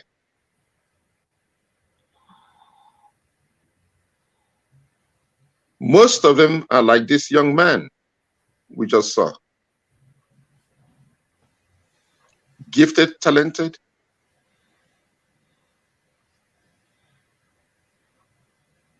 But you and I have a dream of finding them in the land of Biafra. No. Those who run our life, those who designed what is happening in our country, want them here. Do we like it? No. Are we doing anything about it? Of course we are. It's going to be a tough battle. It's going to be a tough fight.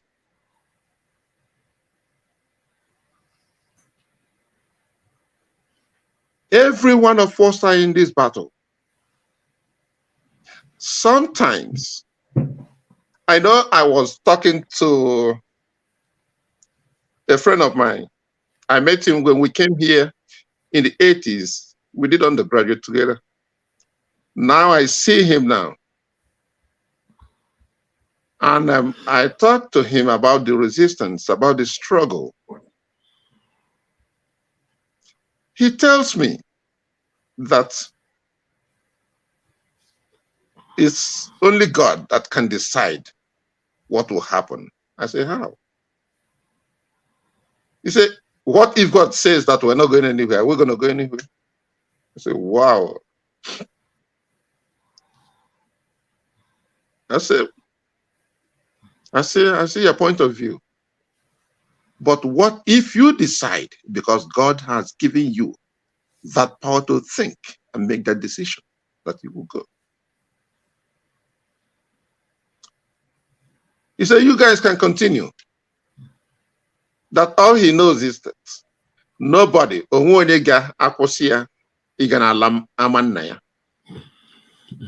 he wants to go.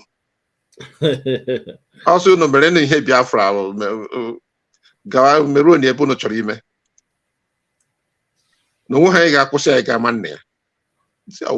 of course, nobody will stop you. So nobody will stop you. So when you will go home when you want to go. But I told him one thing. I told him we need people like you to behave exactly how you are behaving. You may be one of the reasons why we will work harder. We will not reject people like you. Because if we reject people like you, we may not get what we're fighting for. Huh? Because it is the need of people like you that we have to solve. You may not see that you have a need or that you have a problem. But we need to make that happen so that you will go home. And when Chukwu Abiyama sees that we are doing this for people like you, with such mind you have, maybe he will listen to us and bless us, because it has happened before. The Jews went through the same struggle. Other Jews were even organizing to fight them. Just like we have people like Ike Ekweremadu organizing to take the private parts of our children, of our brothers and sisters, sold them. Bill Gates threw out $6.2 billion to them. I bet you, if you had put electrode in their skin, both Ike Ekweremadu, Ngige, and the other, you connect electricity right there. They are charged. They saw that money, and they've started calculating how many millions will get into their pockets.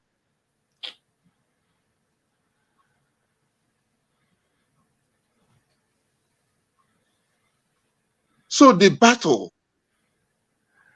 is getting stiff.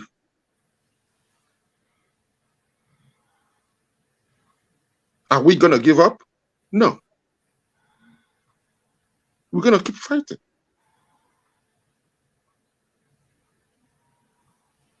I remember the speech the erstwhile president of the United States, Mr. Reagan,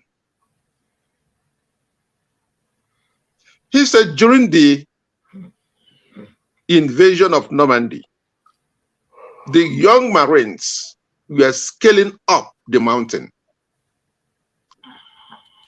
and the Germans were on top of the mountain shooting at them. When one Marine falls, another Marine picks up the rope and keeps climbing. He falls, another one will pick it up and continue climbing. See, why would they do this? Why would they subject their life to this level of destruction? And he said, I'll tell you, my fellow countrymen, the love of nation.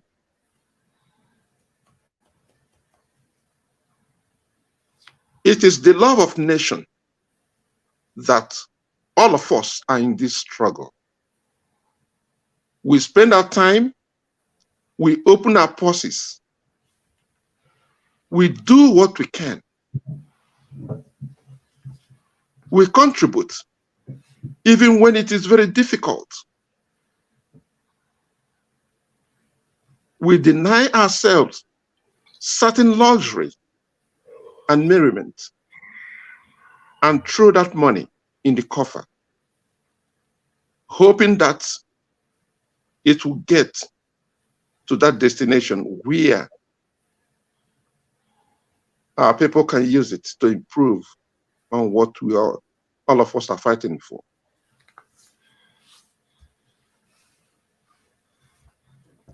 It is also very depressing to see that most of our contributions are innocent Biafrans. There are those who don't bother to spend time and do what we do, but they open their pockets, they open their wallets, and they throw the money there. And some other people who think they are smart, they lie to these people. They lie to them in their faces and covet this money to their own use.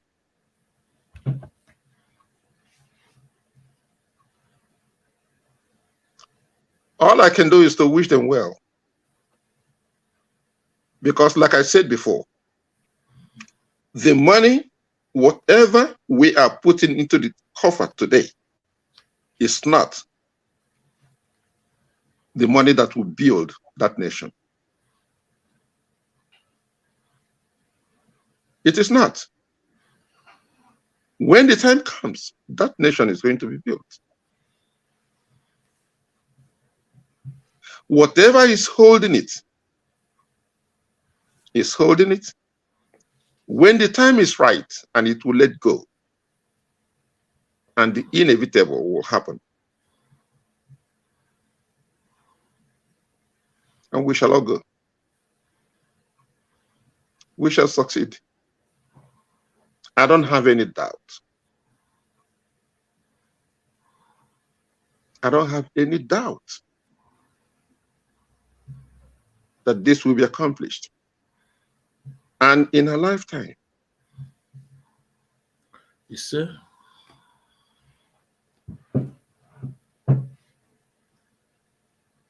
So help us, God. Thank you, Mazi. Yes, sir. Yes, sir. Hello, my wonderful people of Biafra. As you can see, it's almost 4 hours. It's not easy. Almost 4 hours. We sit down here to talk to you guys. We sit down here.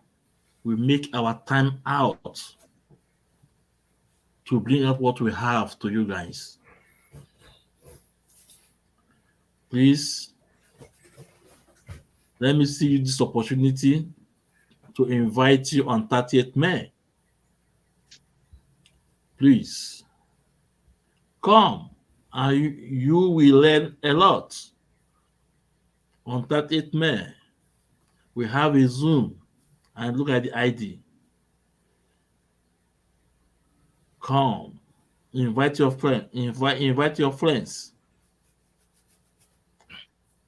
Let's give honor to our fallen heroes, to those that died that we may live. Let's give them honor. Mazi Cosmos Dulu, thank you so much. I'm Chief Emeka.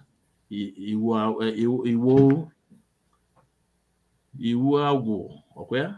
Yep. Yeah. Thank you so much. It's wonderful having you guys on my platform to educate Biafrans. I thank you guys. I appreciate you guys. Thank you. Asimo udo dịrị unu. Dukwalụ ndị emenke loyalist. Udo ya adịla anyị. No, udo ya adịla anyị. No, all easy. It's almost 4 hours. Sitting one place. All easy. All easy. Thank you so much for honoring my invitation. Thank you so much. Mazi, we look forward to doing this again some other time. Okay, so that's about loss. Yes, sir. Yeah. I concur with him. Yeah. Thank you so much. I know I told them this platform about no, we tell you the way it is. Thank you so much. Thank you so much. Thank you so much. Yes, sir. You wanted the constitution and the poke, yeah? And actually constitution. You number one constitution. You get them but you wanna.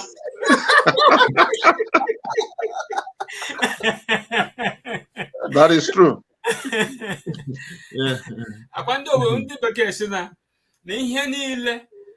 Democracy no bido na ala Igbo. Na ha nwa amadi he democracy no na ala Igbo ka ebidoro. Na ala Igbo ka ebruzo nye nwanye empowerment no empowerment in everything. Ndị bekee na-ekwu ndị Google ndị ga-ahụchi ihe a na-ekwu dị. So biko Igbo ga-adịrị ruo mgbe ebi ebi. Biafra ga-adịrị ruo mgbe ebi ebi. Anyị na-atọ na mba. Anyị ga-aleba isi bịa. Site na Chukwu okike bịa abịa makra anyị niile. Ise. Thank you, Biafra. Yeah. Yes. Yeah. All right, yeah. Yeah. Okay, yeah. Thank you, sir. Yeah.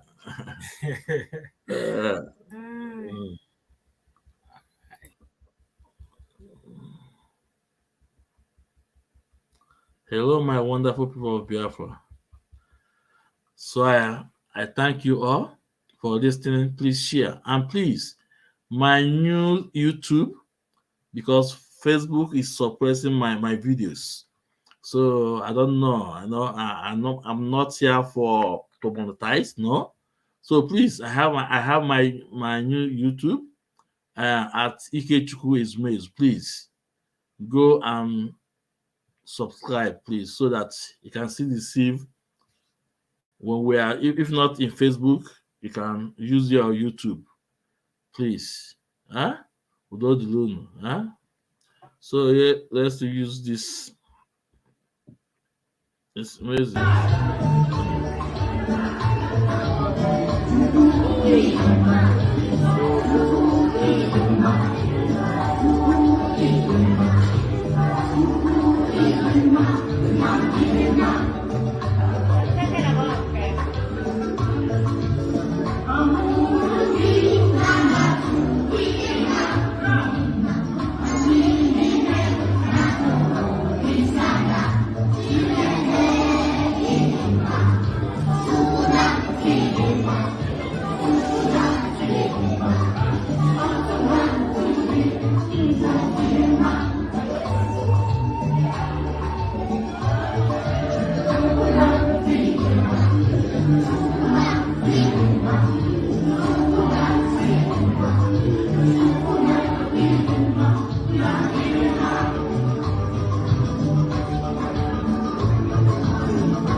Allora, se guardiamo le immagini, l'abito che sono messo a posto, queste due bandine avanti, sono flag di bianco,